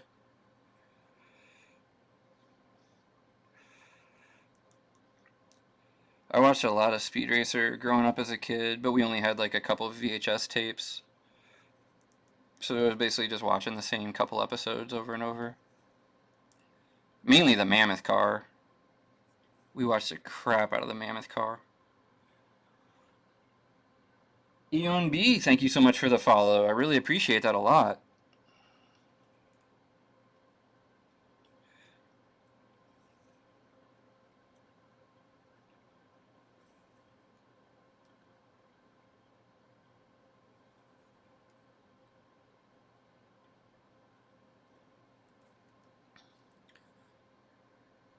Also, I guess I should mention I only really know classic original Speed Racer. I know they've tried to do some like updated takes on the character over the years. I don't know if what you're referring to might be from that stuff.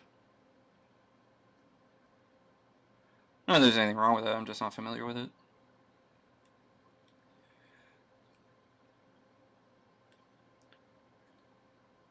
Funny enough, I've actually got literally to the left of me on the floor, I've got the complete Go Go Go manga box set. Not gotten around to reading it just yet. But the complete manga that the original show was based on.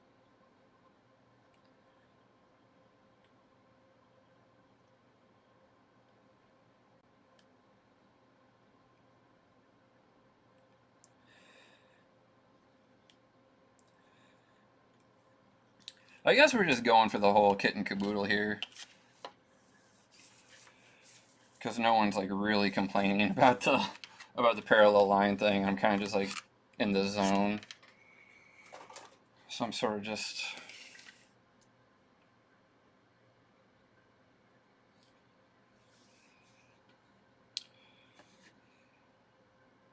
I'm not going to do it now, but there's a very real chance I'm going to hit this again. Because it's not quite as dark as I would like it to be. Because I'm a masochist.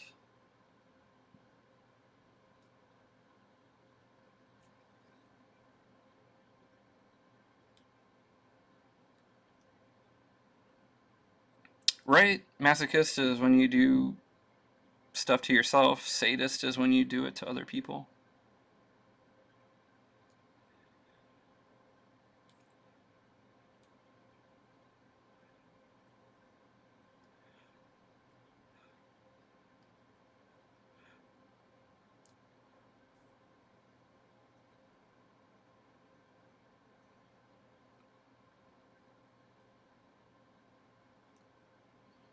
Yeah, because it's got to be. Because I can think of like episodes of SVU or something where they'd be referring to somebody who did something really cruel or evil. It's like, that's sadistic. It was never, that's masochistic.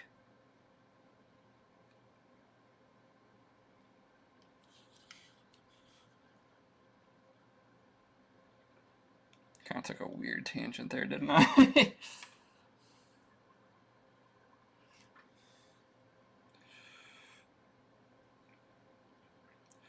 Masochist, perfectionist, same thing. They are. Honestly, like that's I don't even think that that's. I mean, it is a joke, but I really don't think that that's incorrect. I mean, because I mean, for starters, by definition, perfection is impossible to achieve. So to subject yourself to the pursuit of something like that, I think by definition constitutes masochism.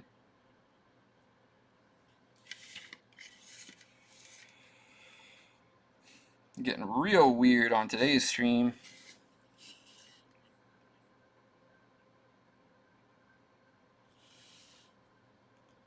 I don't know. I find human behavior stuff endlessly fascinating.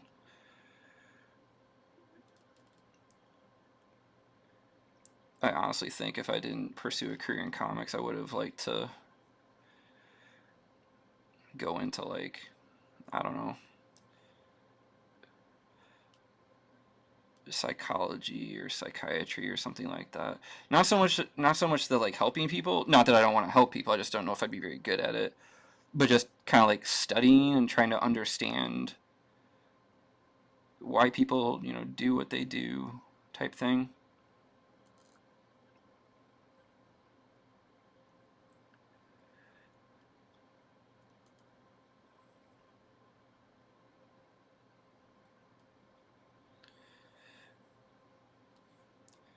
One other thing I'm not considering is how this is going to look when it gets scanned in. Because right now, a lot of times, a lot of these inks aren't as black as you think they are. Like, this ink is probably closer to, like, I don't know, maybe like a 80% gray or something. So it kind of feels a little bit lighter than it probably will when I scan it in and, crush the levels and make everything actually black.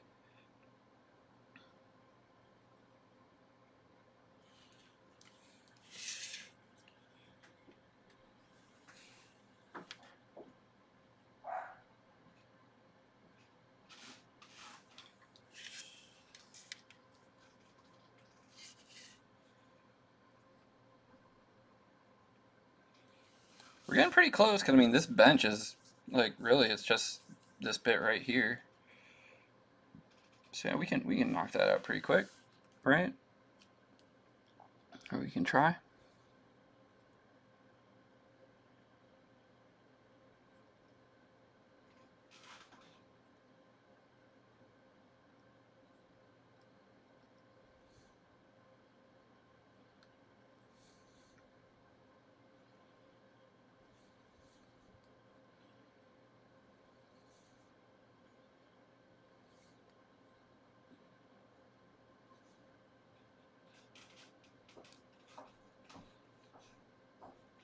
I mean, one of the other reasons I'm actually going in and like physically doing this instead of just doing all this treatment in the colors is because, you know, this is like a old-timey tavern kind of thing.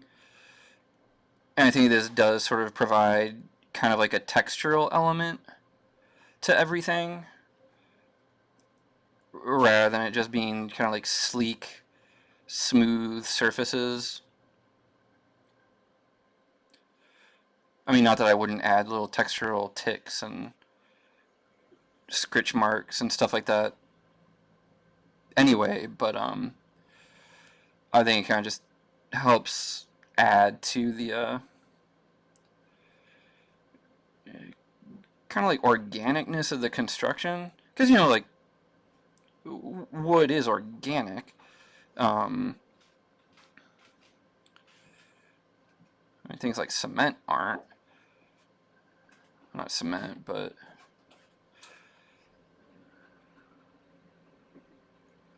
yeah, I mean, like, you know, there'd probably be like some mud in there or clay. I'll admit I don't really know exactly what kind of building materials were common in, I don't know, like the 1200s, maybe? Not that this is set in the real world, but that's kind of the general era that I'm trying to invoke, as it were.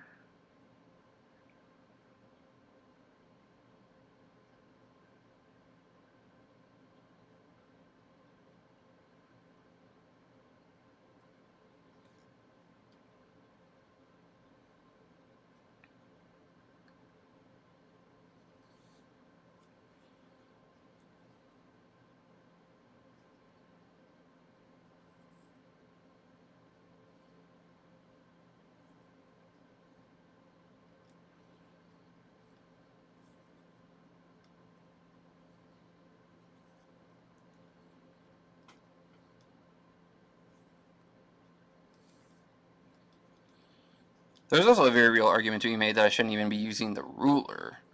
I should just be doing this freehand, because the ruler kind of gives it like a mechanical kind of precision type thing. Oh, man, okay.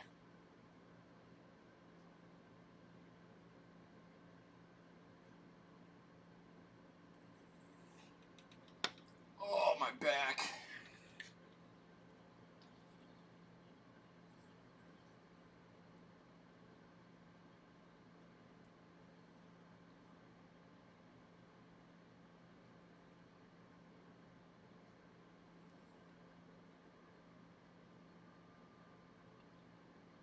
Alright, definitely next thing we're gonna do is what I said. We're gonna do like the wood grain stuff. We're gonna kind of see basically how that looks. Like if I'll need to go over it kind of in the same way, or if it'll look okay just with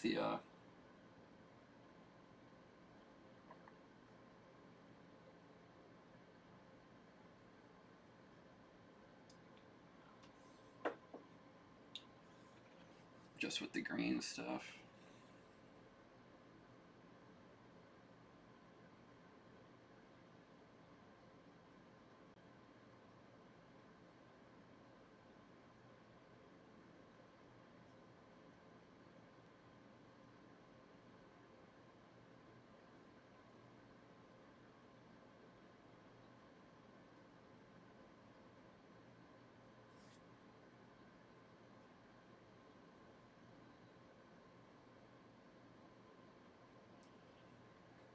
Actually, I'm kind of taking a bit of a stretch break here, so please forgive me for being a little bit on the quiet side. Oh dang, I've only got an hour and a half left before I gotta get going.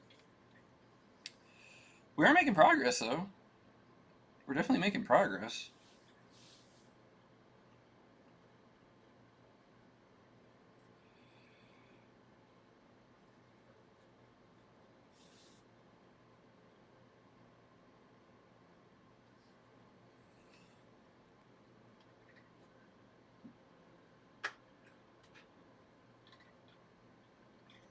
think I might actually be able to sit down while I do this.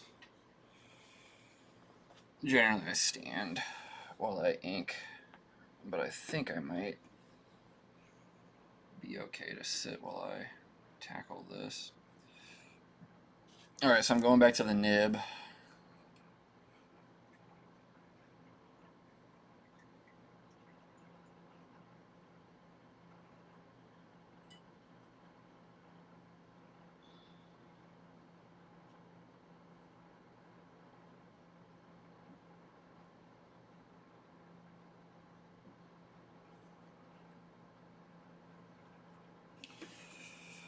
And we're just gonna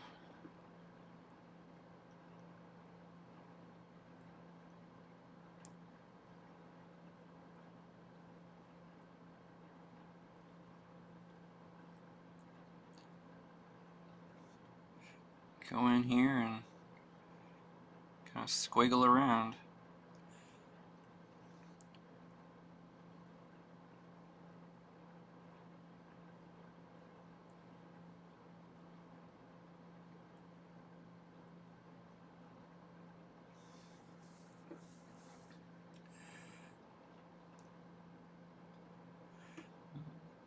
I'll put a couple like circle bits in here to work around, since knots and stuff are pretty common in wood grain.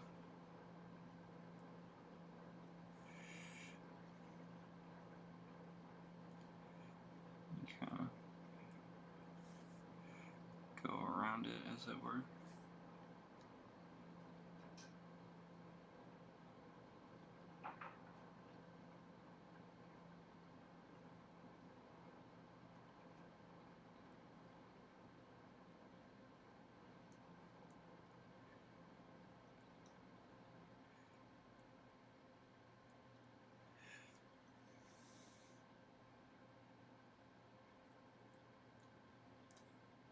Wood is so cool.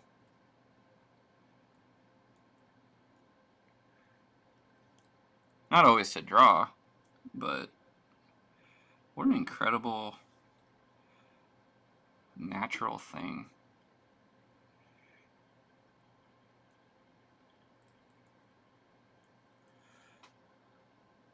It looks good, it smells good, it feels good.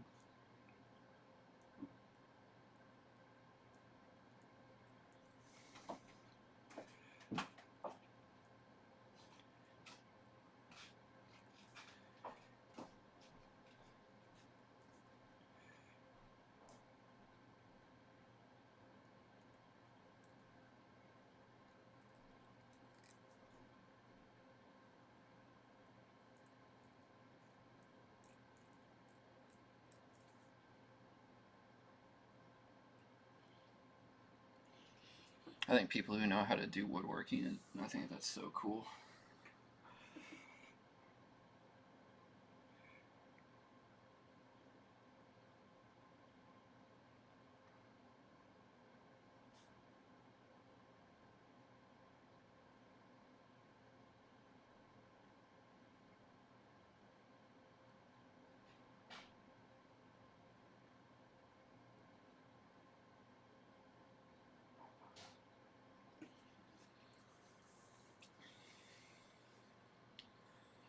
Yeah, it's looking good, but it's kind of blending in with the back wall, which I think just indicates I'm probably going to want to hit this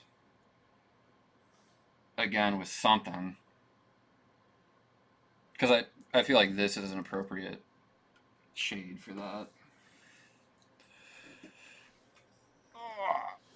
Sorry, I'm just trying to kind of readjust here how I'm sitting.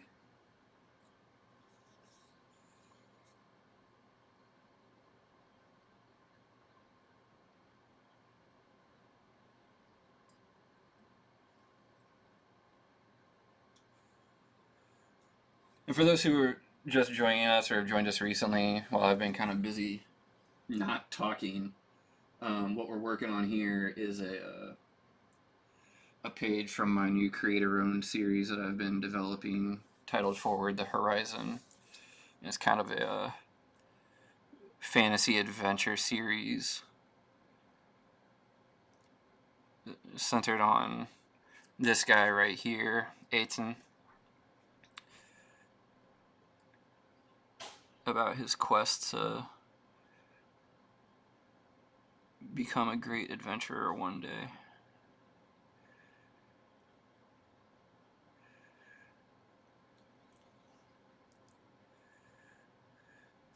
And hopefully pretty soon I'll have an actual like dedicated website that I can share for anybody who might be interested in learning more about it. You know, with like rough synopsis of the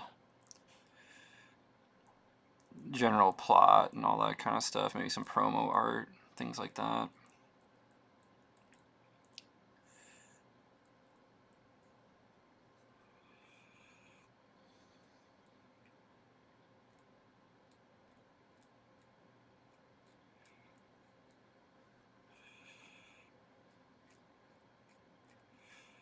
I think this is a little bit more what I'm going for these ceiling beams. I'm just kind of willy-nilly hitting it with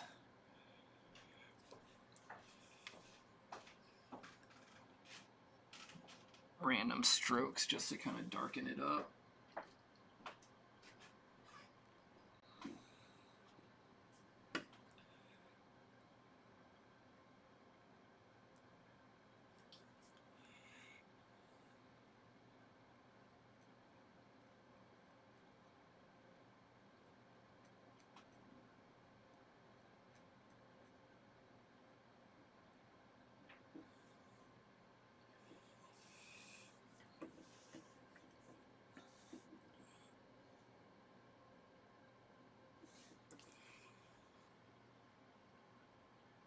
One thing that does kind of suck about nibs is you're constantly re-dipping them.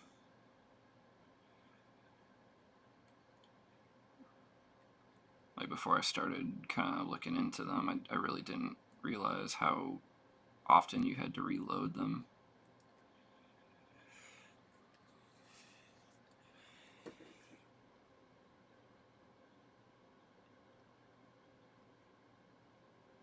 That's not the worst thing in the world, but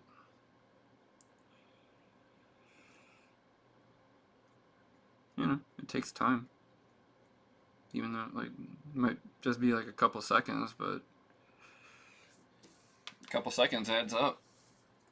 A long enough timeline. You've wasted like 3 years just dipping a pen.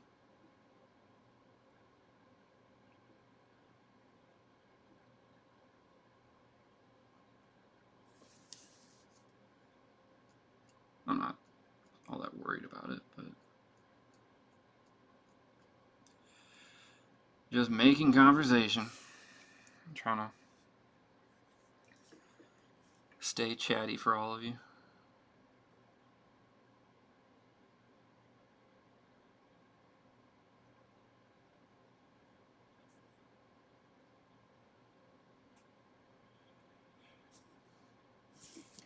Be entertaining. Ashley must have made some kind of food. I can smell it from here in the basement. It kind of smells like grilled cheese, which, if it is, I'm kind of jealous because I love grilled cheese. Although, I don't really eat grilled cheese anymore ever since my grandma passed away. Just because she made, for me, you know, everybody's different, but the grilled cheese that she used to make for me was far and away my favorite version of a grilled cheese. I'm just not sure if anyone else can replicate that.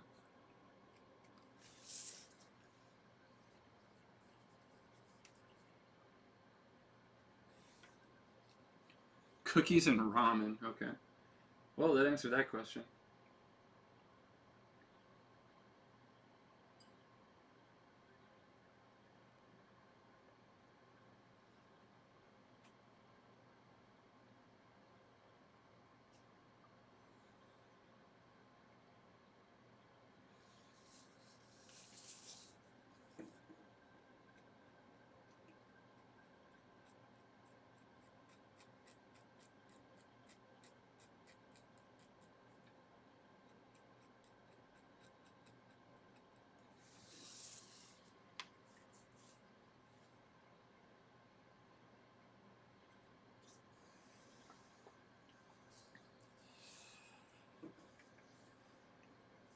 so that's relatively well handled. So now we'll kind of get back to this kind of stuff.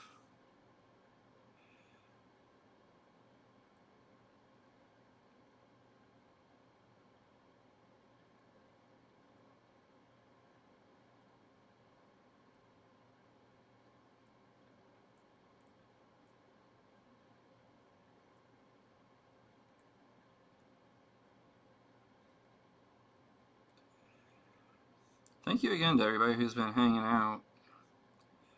I really appreciate it. Having the company makes a big difference.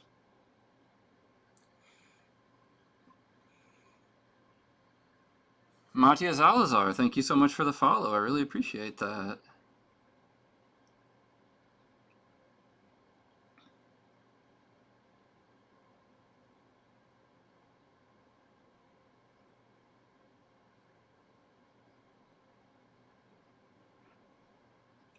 Hope you're having a good day. Hope everybody's having a good day. I'm having a pretty good day. All things considered. I know that this has been kind of giving me fits, but it's a lot more tolerable to work on when I have people to complain about it too.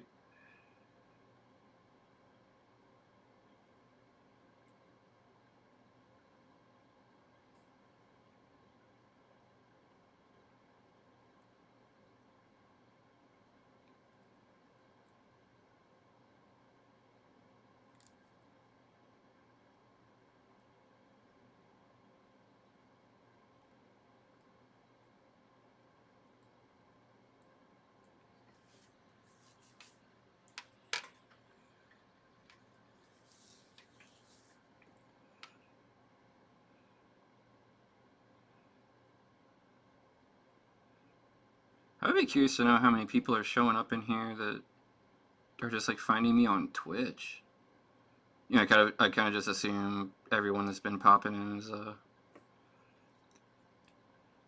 JL8 fan or a fan of me personally type thing, and kind of knows what I'm about.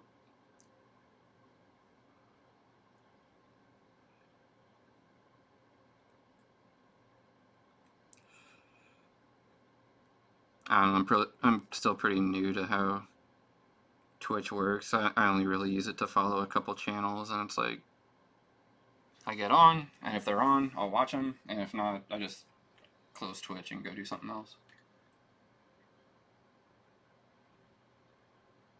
Well, one of the reasons I'm putting the green on the wood beams is it kind of acts as a shading effect.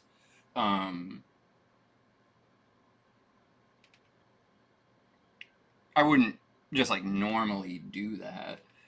It's just kind of, yeah, like I said, helping create a darker plane towards the camera with these kind of like highlights here from where the light from the door would be hitting it.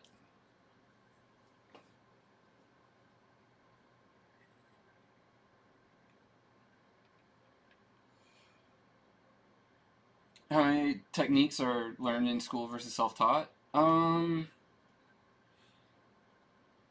That's actually a good question. I guess when it comes to inking, they're pretty much all self-taught. And by self-taught, I mean like I'll talk to friends or look up videos or something like that. Because I went to school for animation. And in animation, inking is not a part of the curriculum. Bazzy69, thank you so much for the follow. Hey, Mugen, what's up, bud? Glad to have you.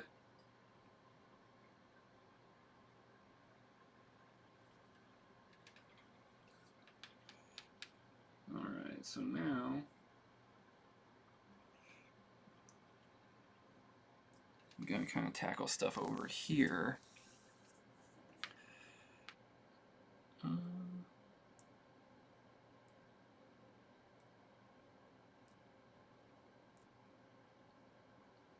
Mainly because it'll help me feel more like I've actually gotten something accomplished.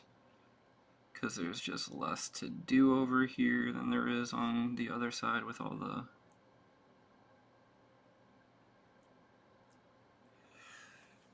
tables and chairs.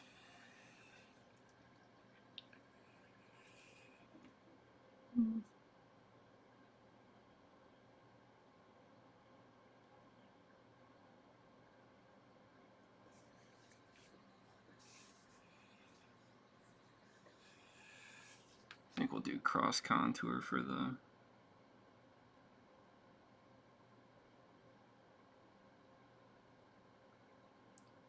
these candles.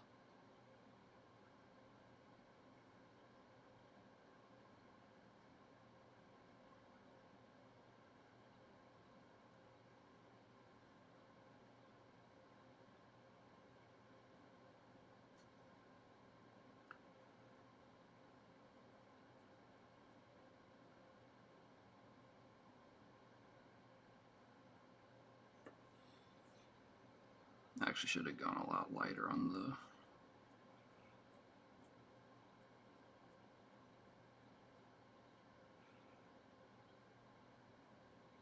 candle closest.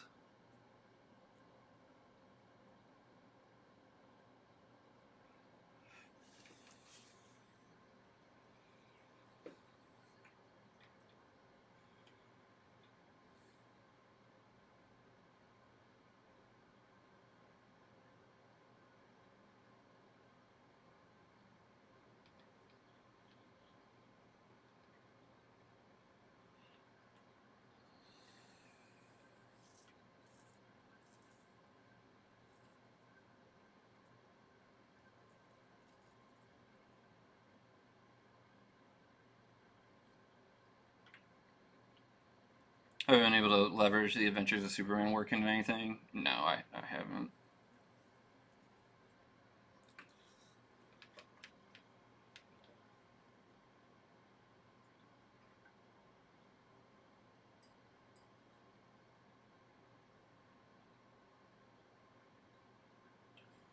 I think DC is just wholly uninterested in doing anything with JL8.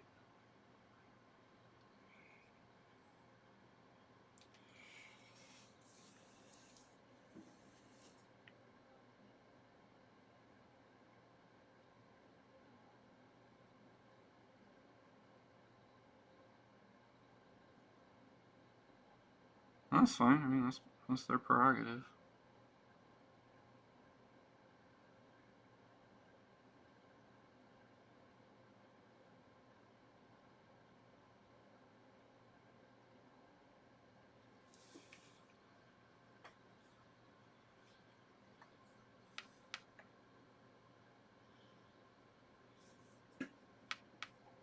Yeah, thank you. I mean, I'm glad that people really enjoyed JL8.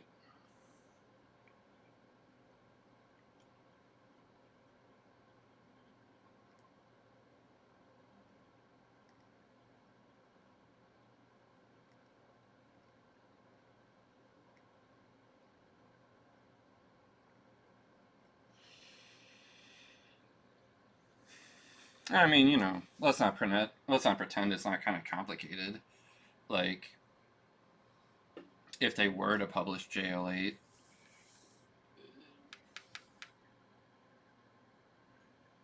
Kion Nolans, thank you so much for the follow.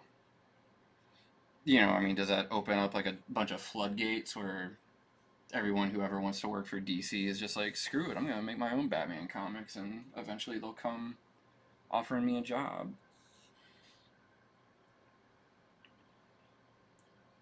Because I don't think they want that. And honestly, I can't really blame them.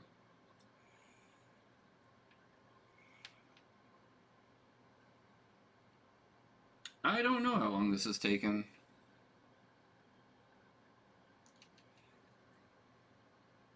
All this kind of like shading stuff has been, I don't know, last hour or so maybe.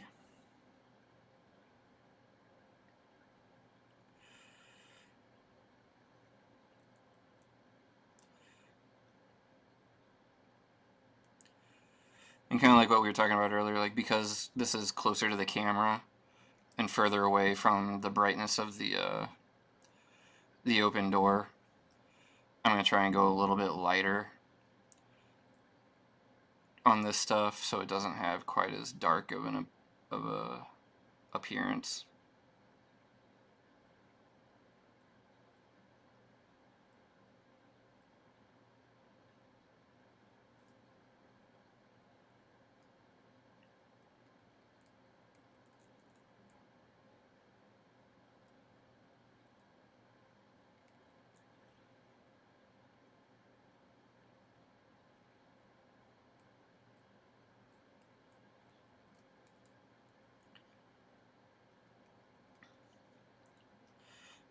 So this is going to be a pain to deal with in Photoshop, though.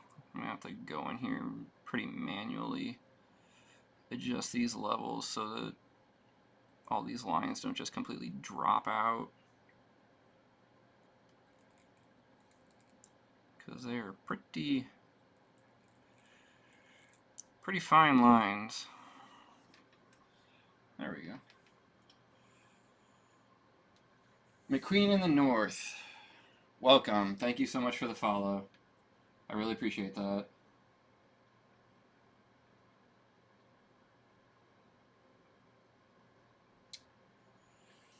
Mugen, I don't think it's necessarily that. I think it just boils down to the fact that, yeah, I mean, you know, I started JL8 as a fan comic, essentially without their permission. Which I think is fine, because I think it's transformative enough and everything to kind of fall into the fair use category. But, you know, I can kind of see how maybe that would set a weird precedent. Now, granted, you know, if they wanted, they could also bring me on to have me just do something different. Like, hey, we like JL8, we can't literally publish JL8, but we'd like you to develop something basically in the same vein. They could do that, and they have chosen not to do that.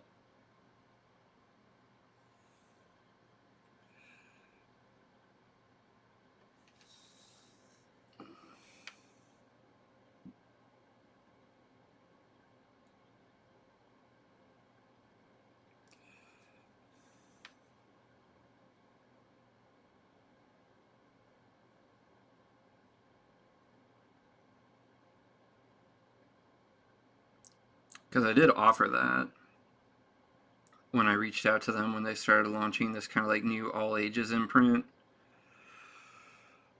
that's been doing really well for them.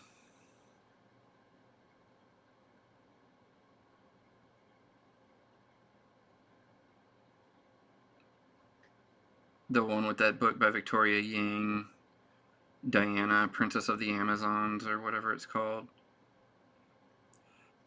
Which I feel bad, that's not meant to sound flippant, I just honestly can't recall the title. I know it's something along those lines.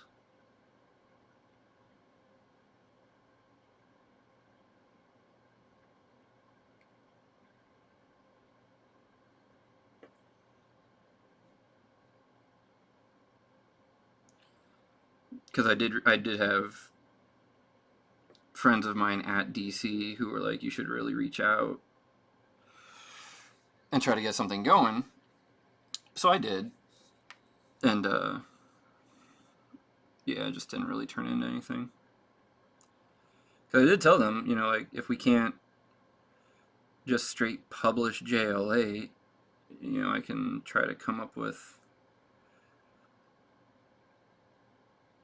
a different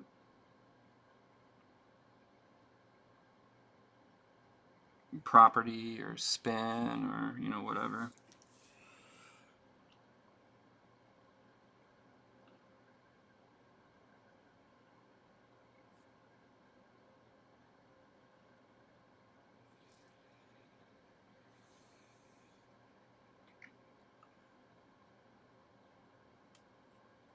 But again, you know, I mean, it's all their prerogative. Like, if they don't want to do certain kinds of stuff, like, they don't have to.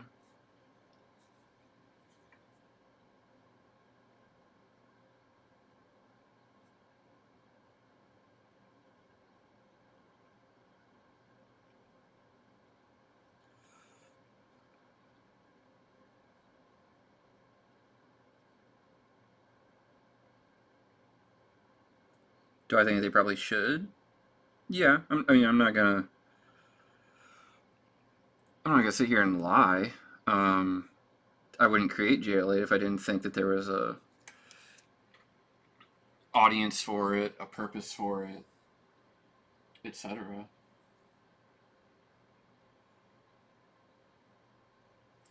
How did I wind up writing a backup comic in Smosh?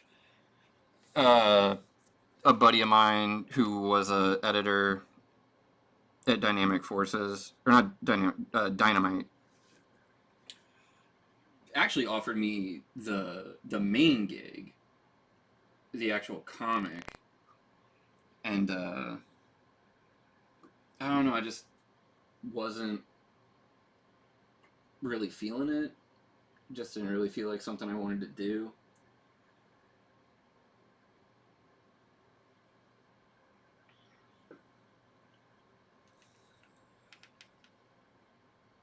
But I was like, well, you know, and I think they mentioned that they had like a backup slot open as well.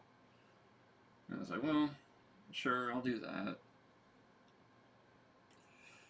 And I'm actually really embarrassed by those backups, mainly because I really did treat that job as just like a paycheck, and I don't think I gave it nearly the amount of effort I should have.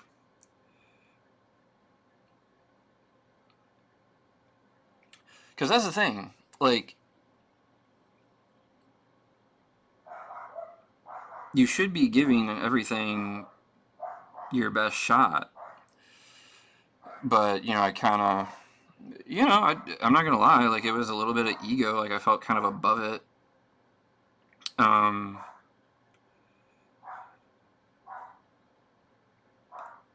I wouldn't say, I don't think that I phoned it in, but I certainly didn't push myself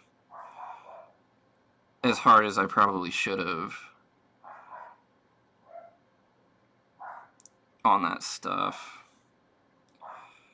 And because of that, I've always been kind of embarrassed by that work.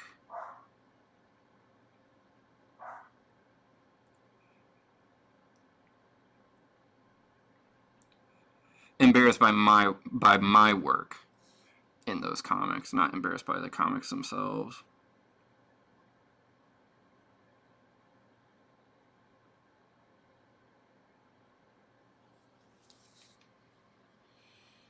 If that makes any sense.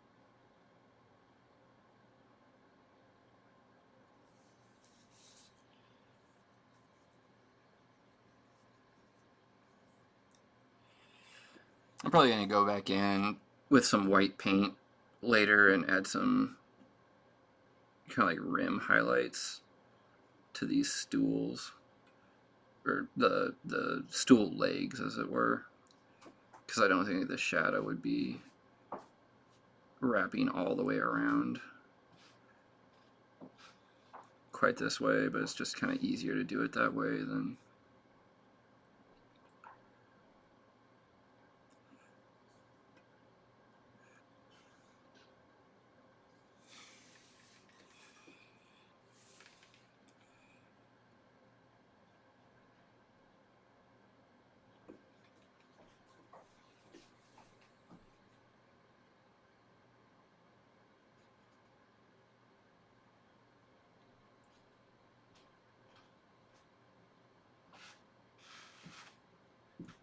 It's a little bit more natural to me, but it's only natural because I've spent a lot of time trying to figure it out. Um, a lot of it just boils down to observing life as much as you can.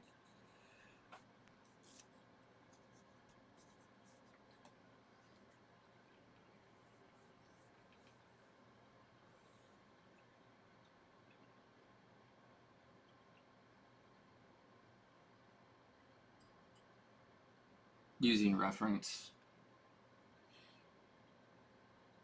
stuff like that.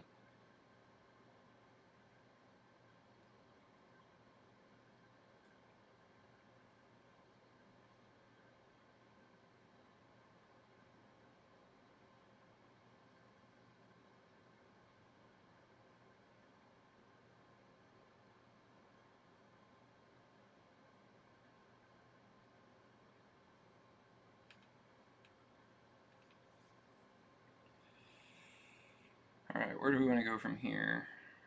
I might lay in... Oh, you can't even see it.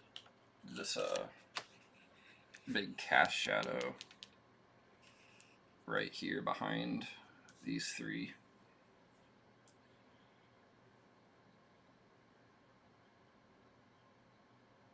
I think that's what I'll do next.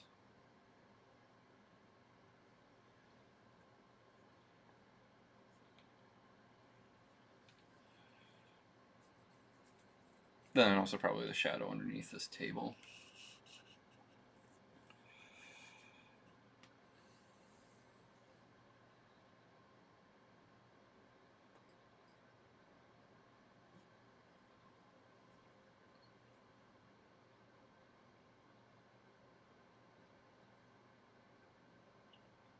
So let me... This page is from my creator-owned comic called Forward the Horizon. This is actually page number 8 of the first issue.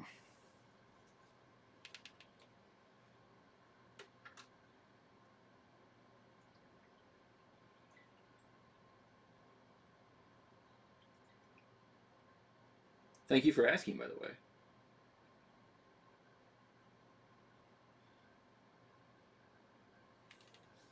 Because there might be some other people who are wondering the same thing and hadn't thought to ask just yet, and now they know. So that's great.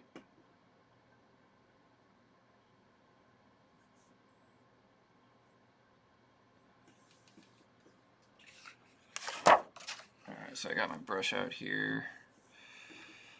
We're just going to kind of feather this.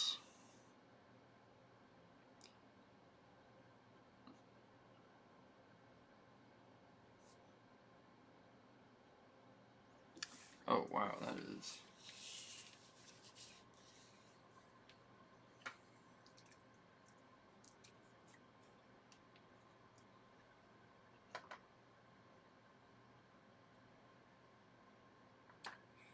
I do not have a publisher for it. I'm probably going to end up self-publishing it.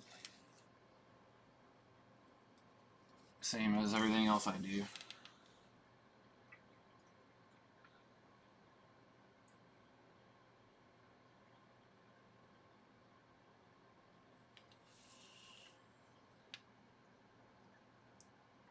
But I don't know, maybe. To be fair, I haven't really like shopped it around. I don't really have enough material completed yet to feel comfortable sending like a pitch packet out.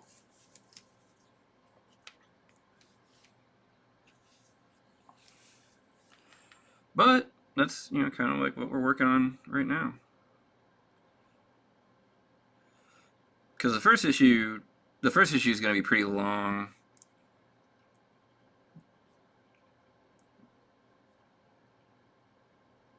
And I'm kind of thinking when I hit maybe like get like maybe 20 pages done. Maybe not even 20, maybe like 12 or 15, depending on the point in the story. Because I know what point in the story I want to But I'll probably offer it as like an ash can on Gumroad, where it's kind of like, just pay whatever you want, get a PDF, check it out. Hopefully you dig it, kind of thing.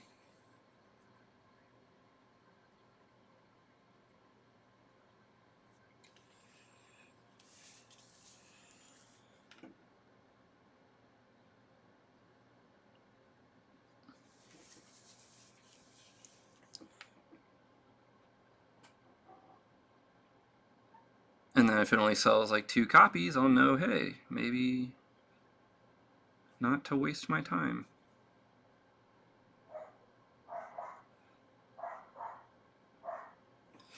Because that is a worry of mine. I'm not gonna.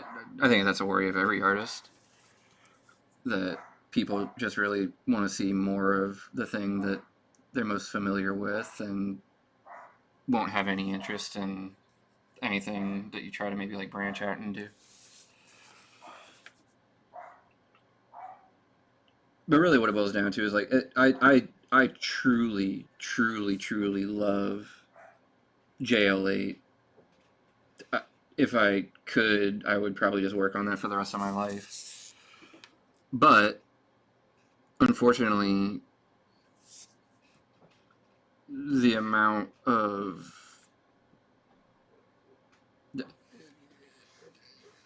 I'm not sure if I can really reasonably make the kind of living I would want to make just doing JL8. Not that I'm trying to get super rich or anything, but like I would like to one day start a family, have kids, get another dog, etc. And JL8 was doing pretty well, just taking care of me personally. But I don't really think it will do a whole lot. I think it's kind of reached its peak. And it's a good peak. I'm really thankful for it. I don't want to sound ungrateful. But it's just not quite enough for what I want to be doing with my life moving forward. Yeah, promotion is a huge thing. And actually, that has been one of the cool things about Twitch is, I get to work on this comic live in front of everybody. And I'd be lying if I said that I didn't hope that it kind of like stirs up interest in it. Like, oh, what's this not JL8 thing that he's working on? Tell me more.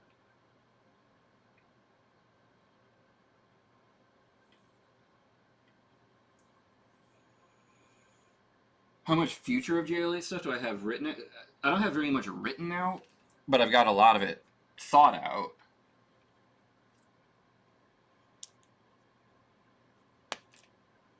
If that makes any sense. Like, I have a lot of story ideas for JL8 lined up, but they're not actually, like, fully written out, if that makes sense.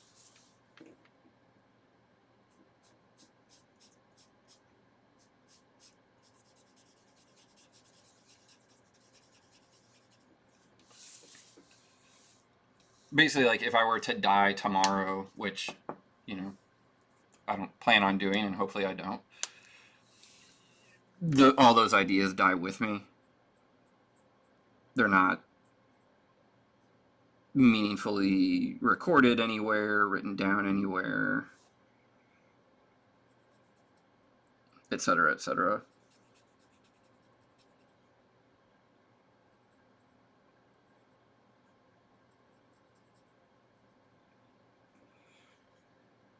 I'm sure some are just like in parts of my sketchbooks, like just very vague, like 1 or 2 sentence ideas. But beyond that,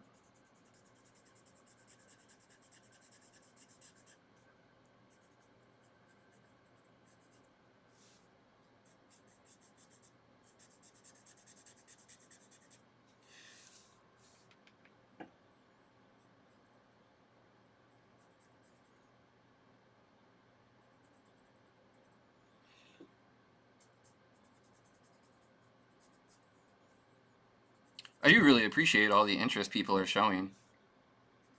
You know, just the amount that people are asking questions and all that. That means a lot. About all my work, not just Forward the Horizon or JL8.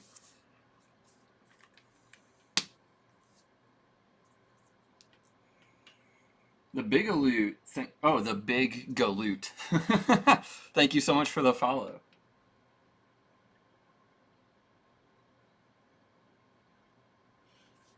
Oh, that's very cool. Midtown Comics is awesome. That's one of the things I miss about being able to go to New York right now, is popping into all the cool stores up there. Midtown, Kinokuniya.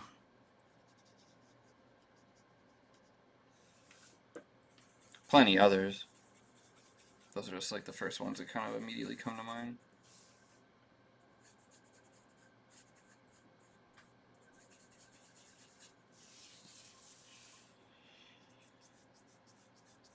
I'll admit, I truly love New York.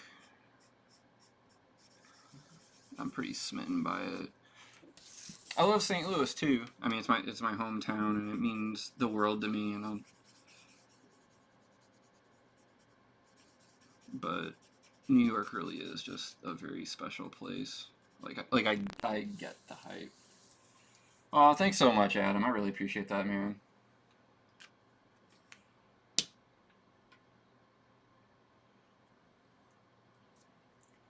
Oh yeah, comic shops as a career path is much more of a waypoint than a final destination. I think I've never worked in one personally, but I have a lot of friends who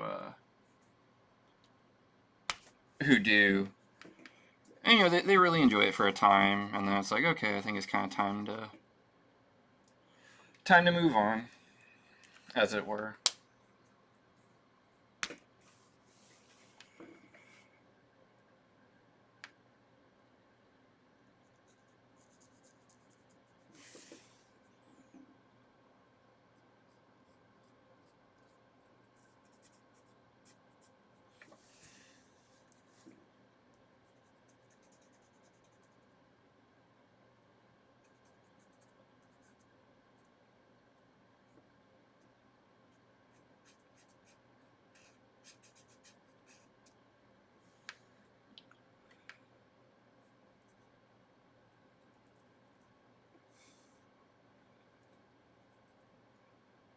That BK, who just recently subscribed, is one of my oldest and dearest friends.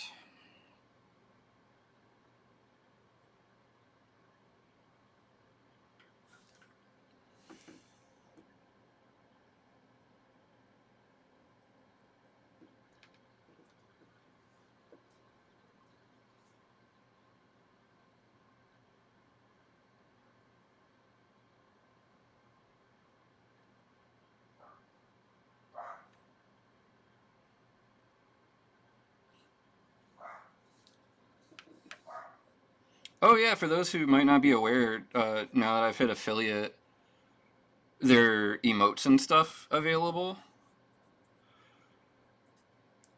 I'm not 100% sure how that stuff works, but definitely wanted to make sure that people are aware of it.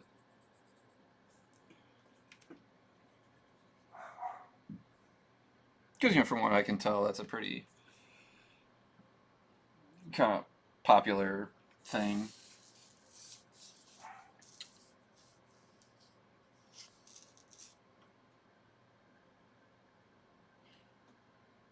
Oh, I see. Cool. So the more subs I get, the more emotes I can make. So I guess that's an incentive for people to subscribe. Pew pew pew. That was my Kenan Thompson impression from the end of any SNL clips on YouTube. All right.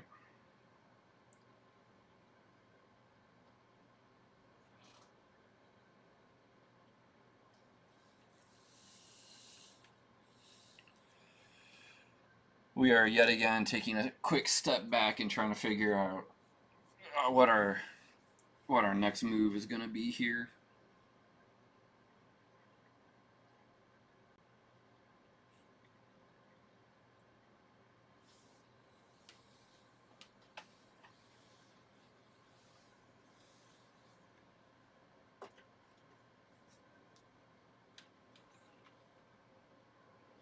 And in the meantime, I'm going to get myself a drink of water.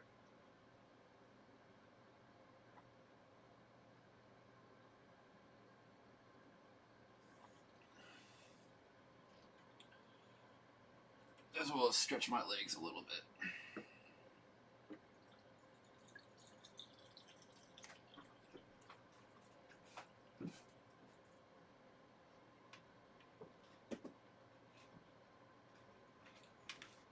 Oh, cool, a slime emote. That's awesome.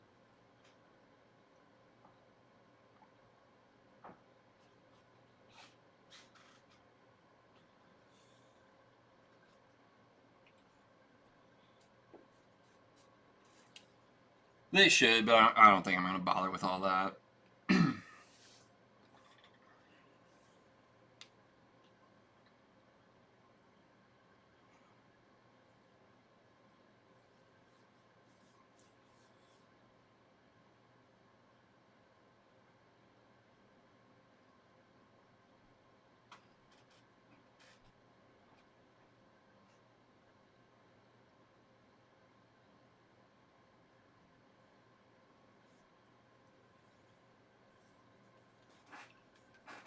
Yeah, the Dragon Quest slime might be one of the most perfect character designs of all time. I mean, you can say that about a lot of things that Toriyama has designed, but what a great mascot design.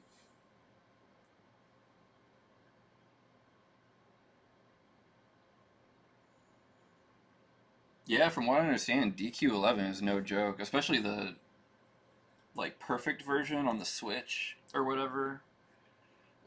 DQ11S.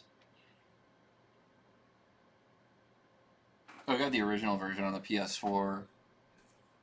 I never ended up beating it just because some stuff came up, and if I'm away from a game long enough, especially a narrative type game, I basically feel like I'd have to just start over because I lose track of where the story's at. But what I did play, I really enjoyed it. It was an incredible game.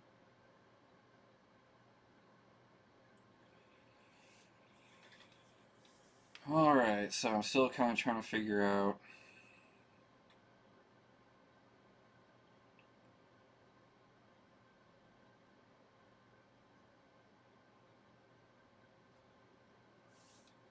where I want to go from here. I mean, I know what I need to do. It's just kind of a matter of what do I want to, what part do I want to work on.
Sorry, Tim Sale is blowing me up to ask me to send him a Bo Jackson highlight that I was talking about on Facebook earlier.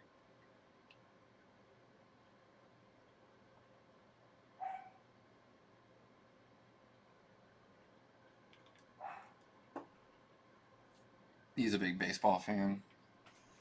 Like me. So that's something that he and I tend to bond over a little bit. I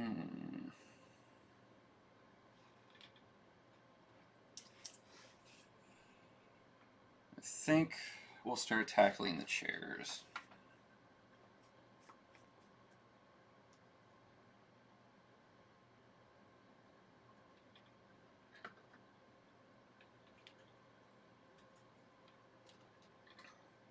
Then I wouldn't be surprised if that takes us to the end of the stream, because I've got about 40 minutes left before I have to wrap this up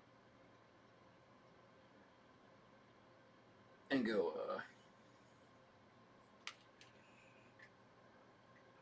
pick up some commission prints that I had made for people that got colored commissions.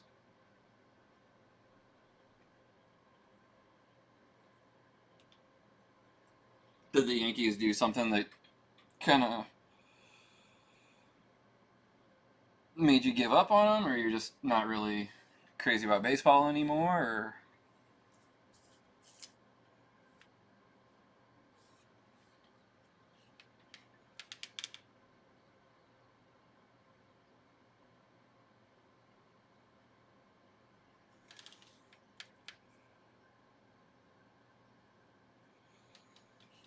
If you haven't followed in a decade, then you went up pretty much on top.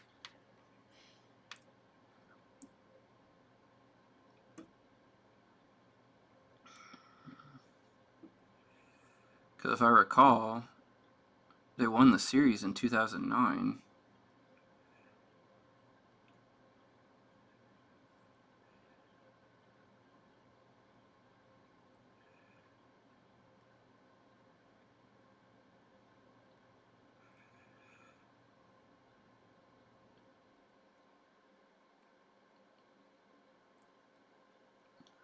'06 was Cardinals. '07 was Red Sox. '08 was, I believe, the Rockies. '09 was Yanks. 10 was Giants. 11 was Cardinals.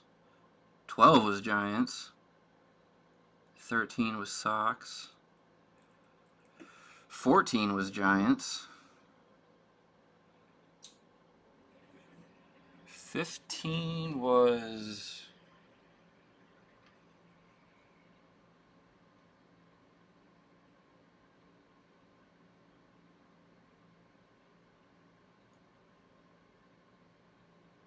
Was that the year the Cubs won? Or the Royals? I can't remember anymore.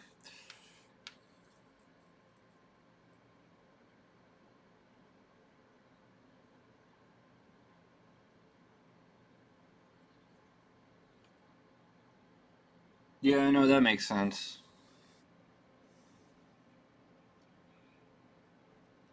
I can definitely see how that would...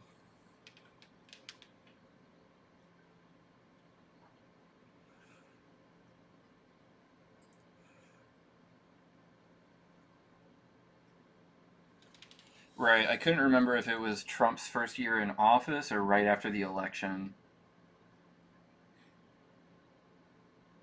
that they won. But either way, it was like, oh, cool. The entire world is collapsing around me.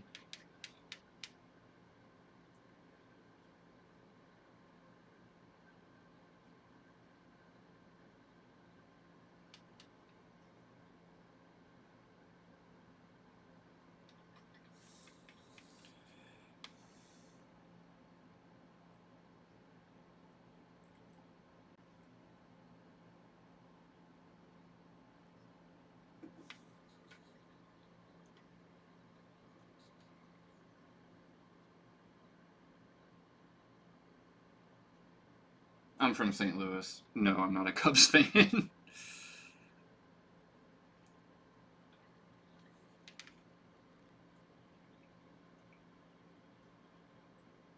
I've actually got a Cardinals sticker right here on my drawing table.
This is admittedly getting a little bit muddy, but hopefully in the color stage I'll be able to kind of clear that up a little bit.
I scan at 600 dpi.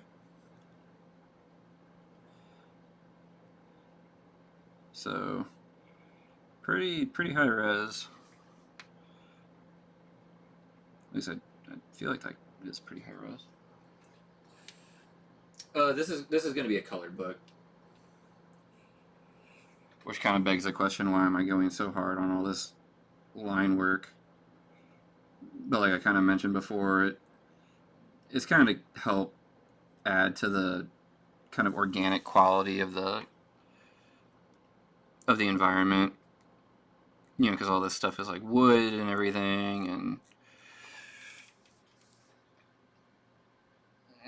I don't know.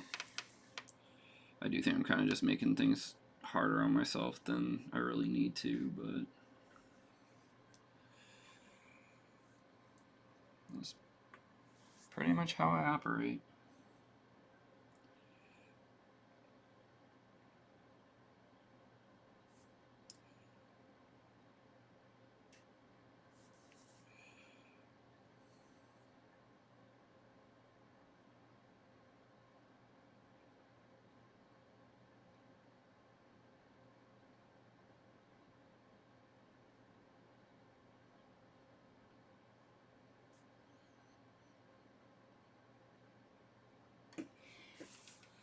Also, yeah, man, those were the days back with Sammy Sosa.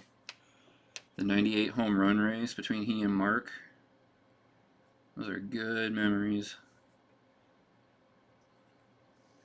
Despite all the whole, you know, like steroid stuff and all that. Like, at the time, it was pretty exciting. I remember I was sitting in the basement of my parents' house.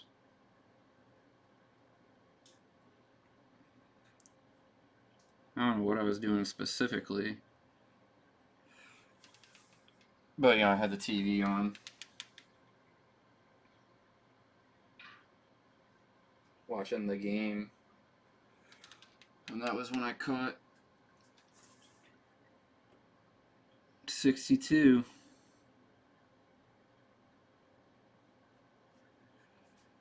I remember that very clearly. Down the left field line. Is it enough? Gone. There it is. 62. Touch first, Mark.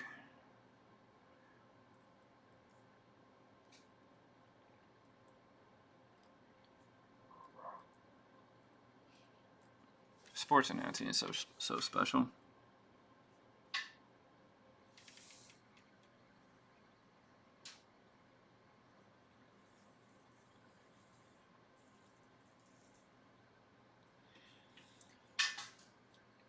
I'm sure there are a bunch of people in the stream that are like, what the hell is he talking about?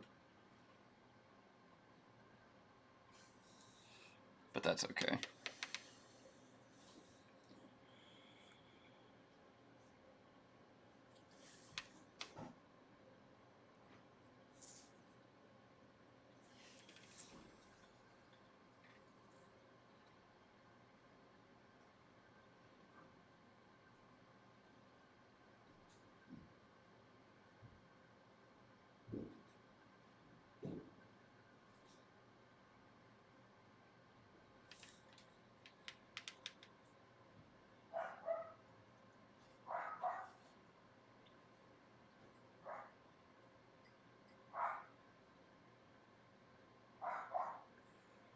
Well, I don't think that we're going to finish this page today, but I think we're definitely going to have it finished by tomorrow. So, I'll take it.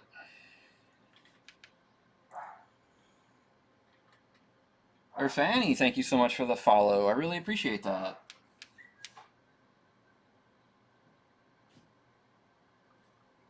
It means a lot. Thank you very much.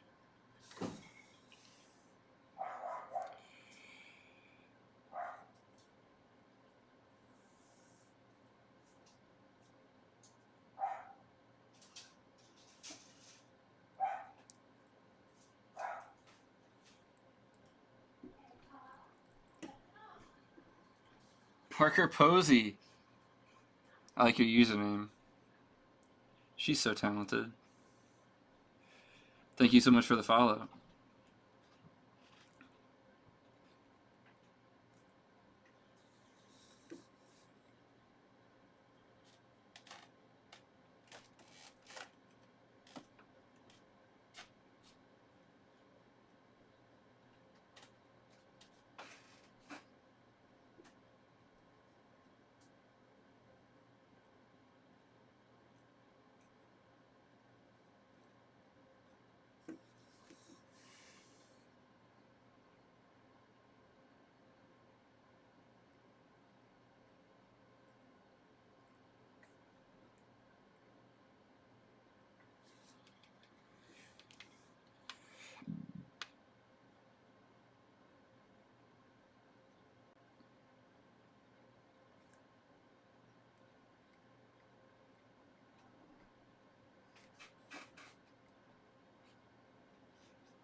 We are getting there, though.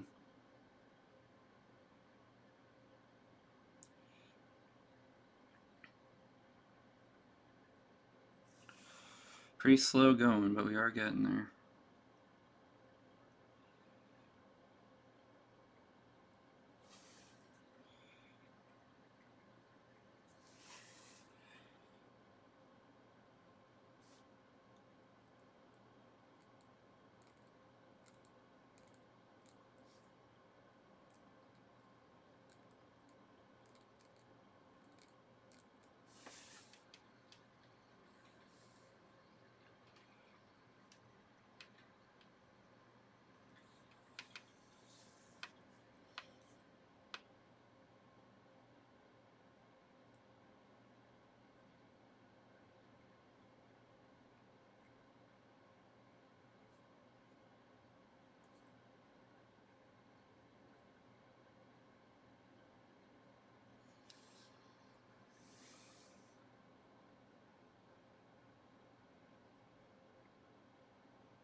Have I considered going fully digital? Nah.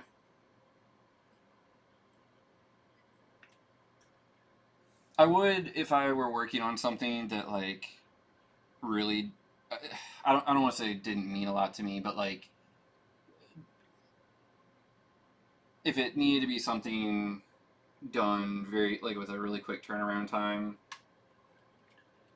and I didn't think it had much, basically, resale value, maybe I would do that fully digitally. But, like, I just like traditional art too much, both how it feels to produce it and just being able to, like, hold it in my hand. So, especially like for personal projects, if I'm going to do something as a personal project, I want it to be exactly the way I want it to be. So, the way I want it to be is traditional.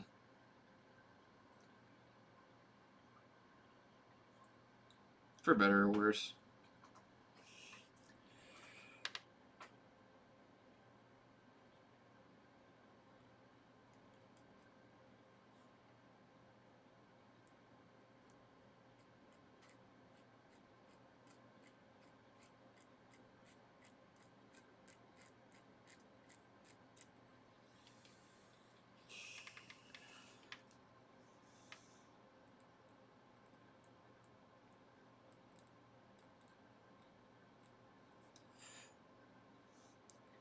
And also, like, this is very uncommon for me to be doing something quite like this.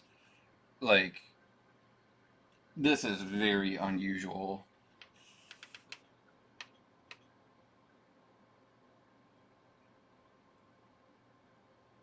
Like, this approach to inking, the amount of detail and everything, like, this is not how I normally operate.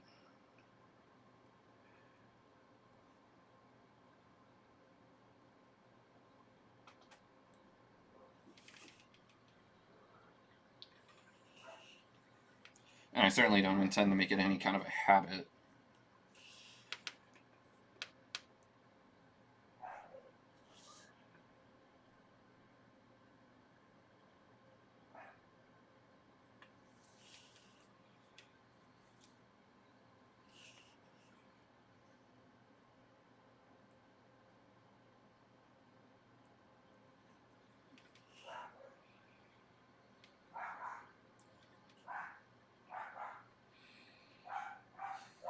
Sorry, I'm not sure what Niles is going crazy about right now, but it's definitely something. Something's bugging him.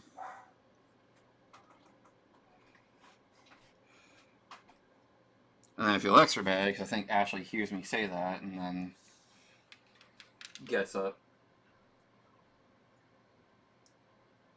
to go try and take care of him when, honestly, I don't really think he's being that problematic.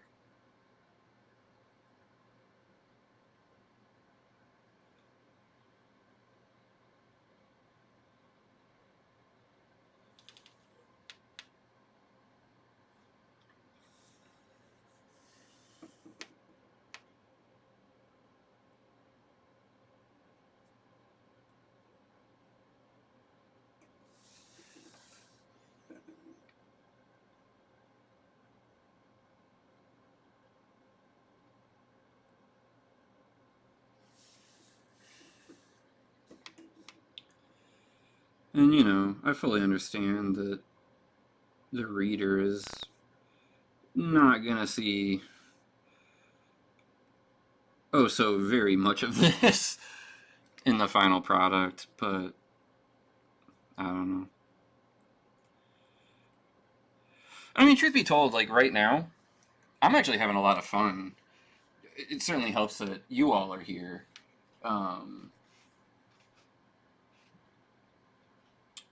My writing process for my own projects, basically, like, I'm kind of like operating like Marvel method with myself, if that makes any sense. Like, I'll kind of jot down like a loose outline and then kind of start like thumbing out the script, kind of like writing the dialogue and stuff in my head, and then I'll go back in and like finalize the dialogue.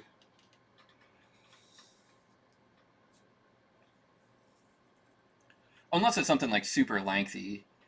I'm kind of talking about like for JL8 when it's kind of like a strip by strip type thing. But like for something like this, I actually did write a full script out. You know, I started with like a general outline, then like broke it down into like major plot points, and then created a script from that. And that's totally okay. I enjoy talking process as well.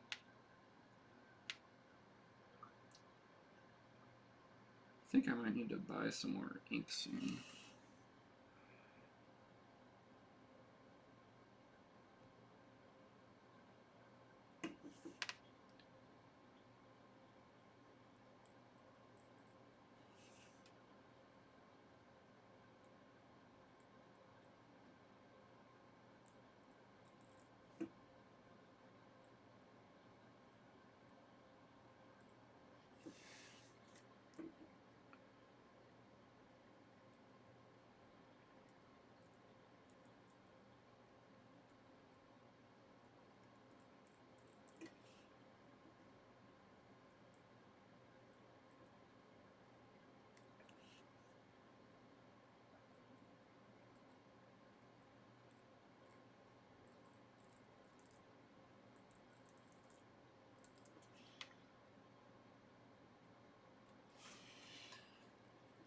And on top of that, process is kind of good chat fodder for me because I can usually talk about it for a long time.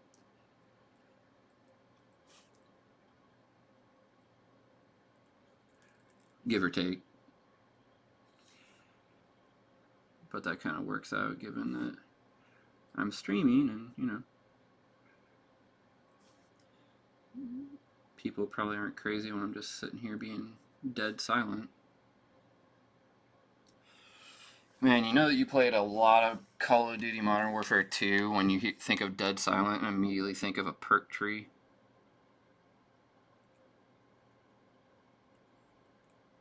Although I guess dead silent was even in COD 4.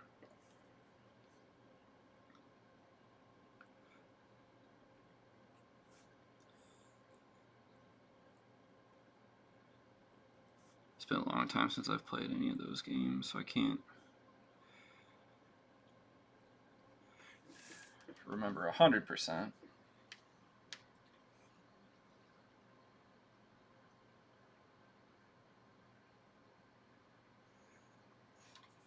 Honestly, Adam, I feel like I generally work the same speed.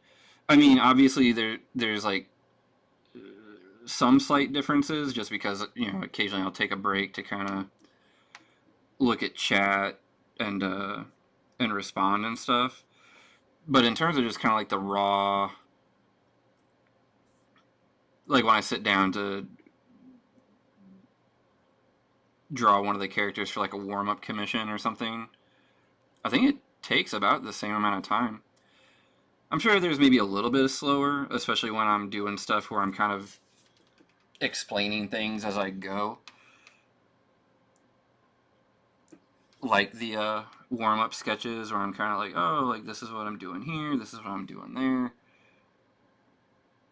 Because it does kind of take your focus away a little bit. But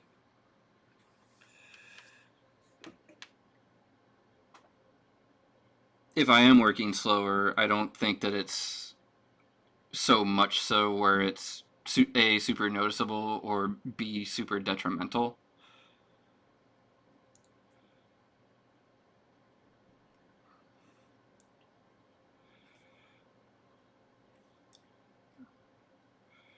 One of the trade-offs, though, positive trade-offs, if I am working a little bit slower, is that I have found I'm in less need of lengthy breaks.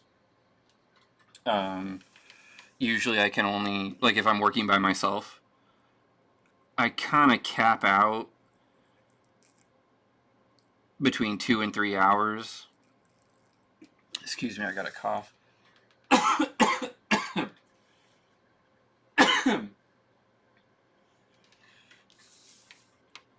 Um, but yeah, when I'm on stream, I mean, I certainly still need like little breaks, you know, maybe like 10, 15 minutes. Um, but I can pretty quickly get right back to it.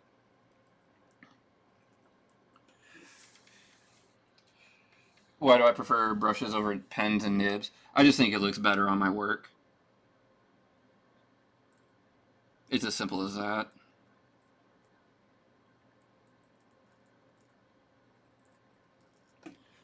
I think my innate drawing style lends itself better to a brush line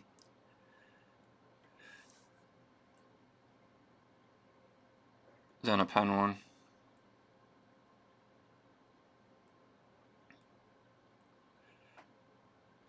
But even then, I mean, like, I do use pens a lot. Really, the only thing I use the brush for is like figure work and organic stuff. Whereas I use Tech Pen and or nib for pretty much anything inorganic. Although obviously wood is an organic substance, I'm using this pen for wood. But you know, it kind of plays well with that aesthetic, as it were, because it's got that kind of squiggly, rough texture to it.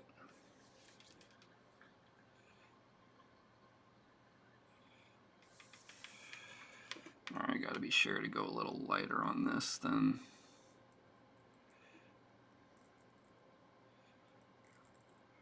the chair behind it.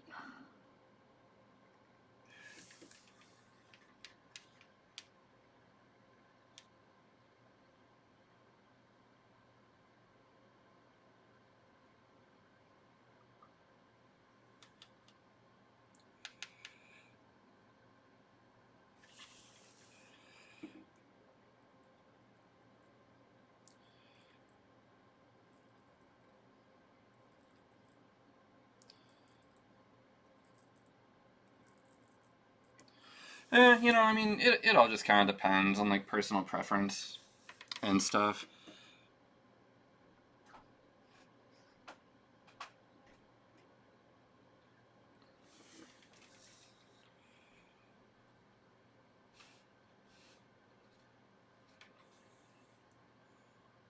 I don't know if it looks like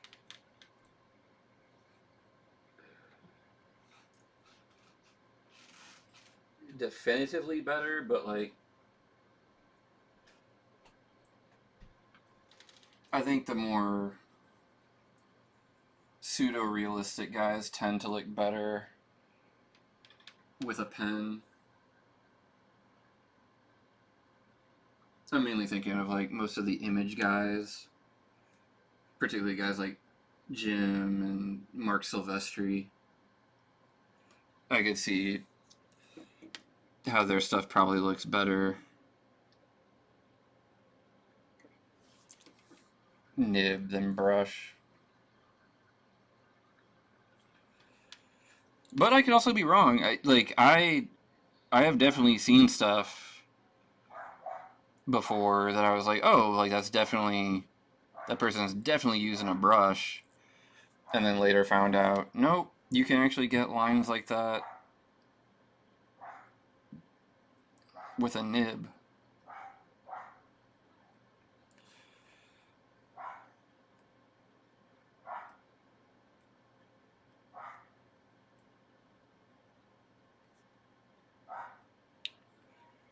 There was a time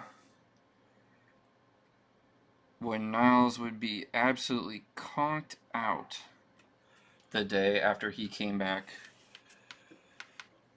from going to daycare, which he did yesterday. But as he's gotten older, it has less and less of that effect on him.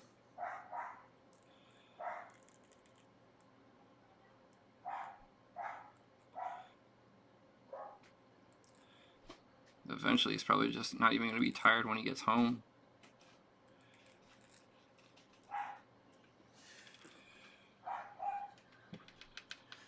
We've created a monster.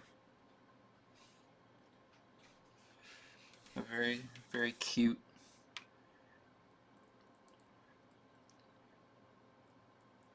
fluffy little monster.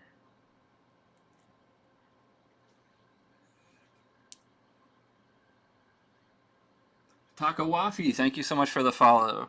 For a second there, I thought it was Taco Waffle. And I'll admit, my laptop's a little far from me, so sometimes I have a hard time reading those names. So if I screw up anybody's name when thanking them, I do sincerely apologize.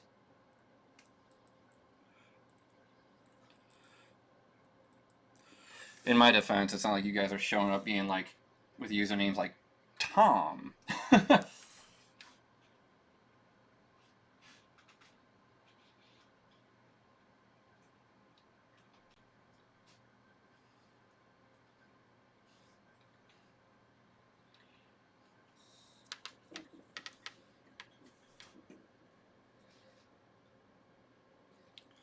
Yeah, I think, you know, I'm certainly not throwing any shade or anything like that. I do think Scott has been inking Jim so long that he's kind of absorbed too much of Jim into himself. And he just doesn't really know, I don't think he really knows how to operate on people who aren't Jim anymore.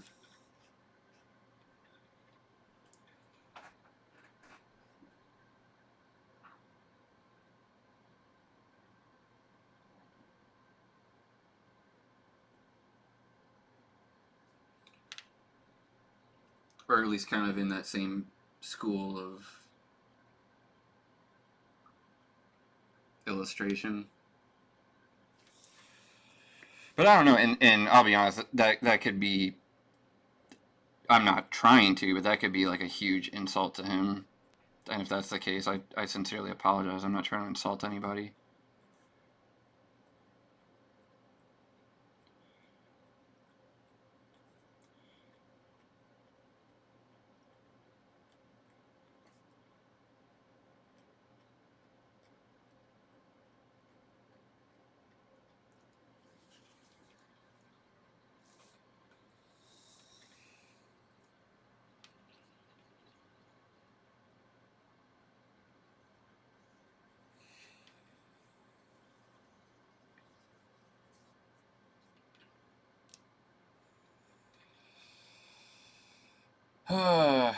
You know what?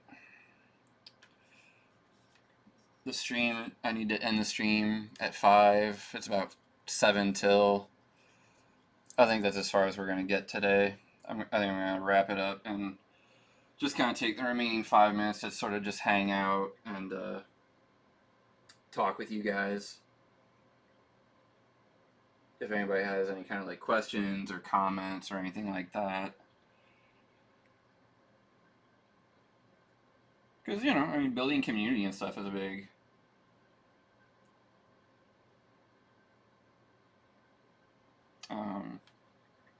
part of what I'm trying to do here.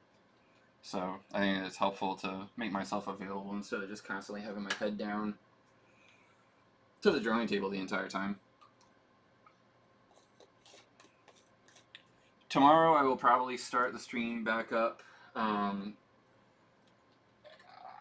I'm gonna say probably around 2, but I might shoot for 1. I'm trying to, you know, stretch my legs out. I'll also put this. I'll put both of what we worked on today up here. I think it'll be pretty similar. We'll kick it off with a warm-up drawing of some kind. Maybe Clark this time.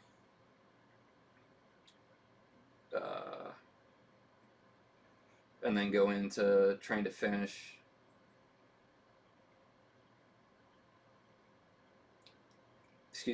trying to finish this Forward the Horizon page, which shouldn't take that long. And then from there, I'll probably try to get started on some commission stuff on stream.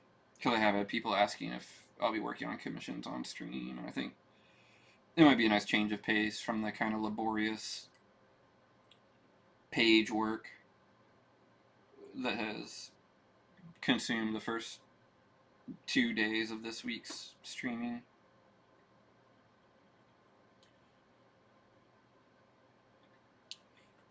Yeah, for those who missed, excuse me, who missed the warm up. First of all, Twitch saves all the streams as an on demand, so you can watch it that way. And I've also been putting all the streams over on YouTube, and for anything that I do that is complete, like a start to finish kind of thing, like the warm ups. I do time lapse videos of them for people who don't want to watch, like a 45-minute long video. You can just enjoy the time lapse instead.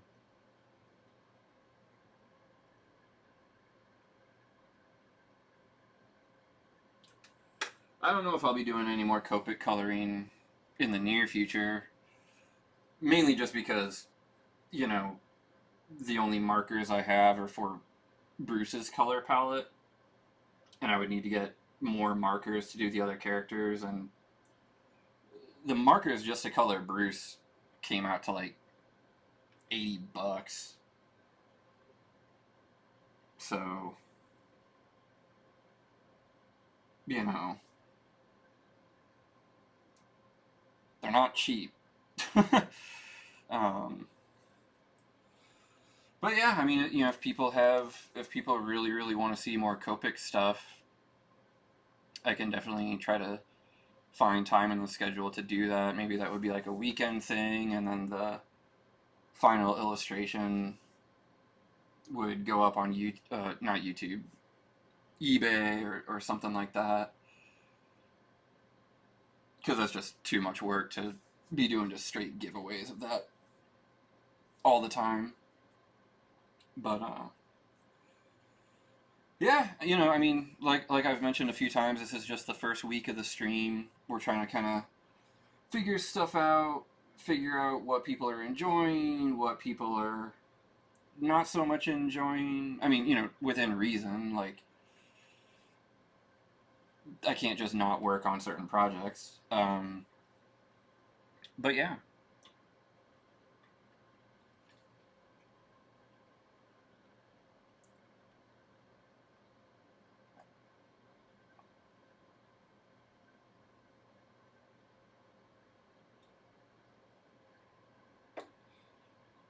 I do see that people are bailing out, knowing that the stream is ending, which is totally fine. I just do want to make a point to thank everyone for having come by. If you don't want to hang out for the Q&A session, as it were, just wanted to make sure that you hear that message before you head out.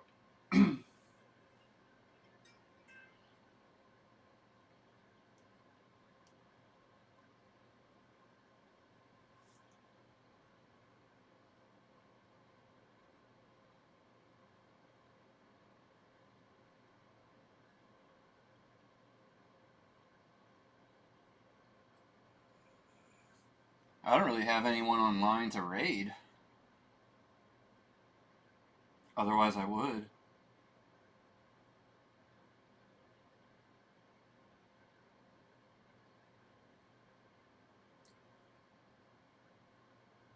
And honestly, also, all the other streams that I would recommend, I don't really know their channel names off the top of my head. I'll need to, write that stuff down tonight to keep that on hand for future streams where I can try to shout out friends and colleagues and stuff like that.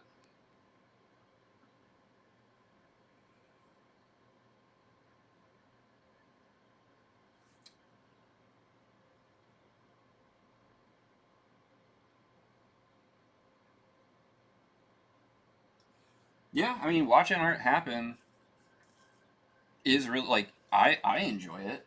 I certainly enjoy watching other people work a lot.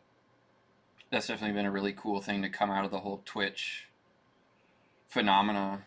You know, like it started off mainly just as like a gaming thing, which is also cool. Certainly not taking anything away from that, but yeah, that a lot of visual artists have taken to the platform to, you know, broadcast what they do. I think it's pretty neat.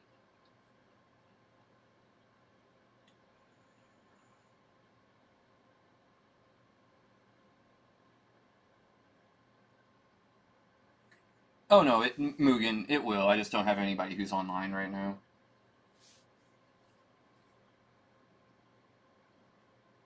Because when I click raid, it just shows like everyone that I follow who's currently online.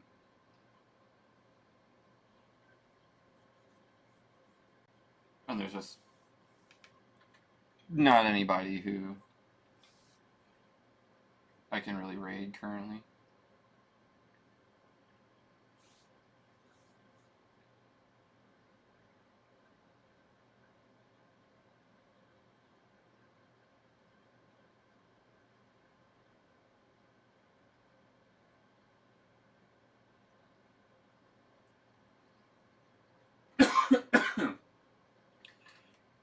Apologies for the cough.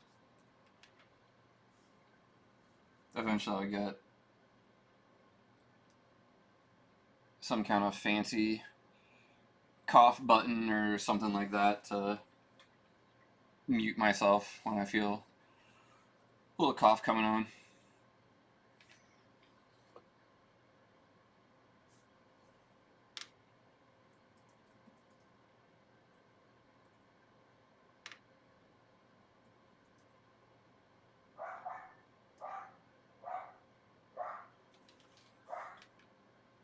Oh, actually, it turns out my buddy Michael just got on. He does art streams too. So I think we'll go ahead and raid him, send some love his way. He's a really cool guy. He's actually been doing this a lot longer than I have, the Twitch streaming thing anyway. So he probably is a much more engaging viewing experience. But yeah, again, thank you so much to everybody who stopped by. It really means a lot. Thank you to everyone who subscribed. That's incredible. And yeah, I hope to see you guys in the near future. Possibly tomorrow. Definitely, I mean, I will be here tomorrow. Hopefully some of you return. And if not, you know, some other day. But anyway, let's go say hi to Mike. And I will talk to you all later.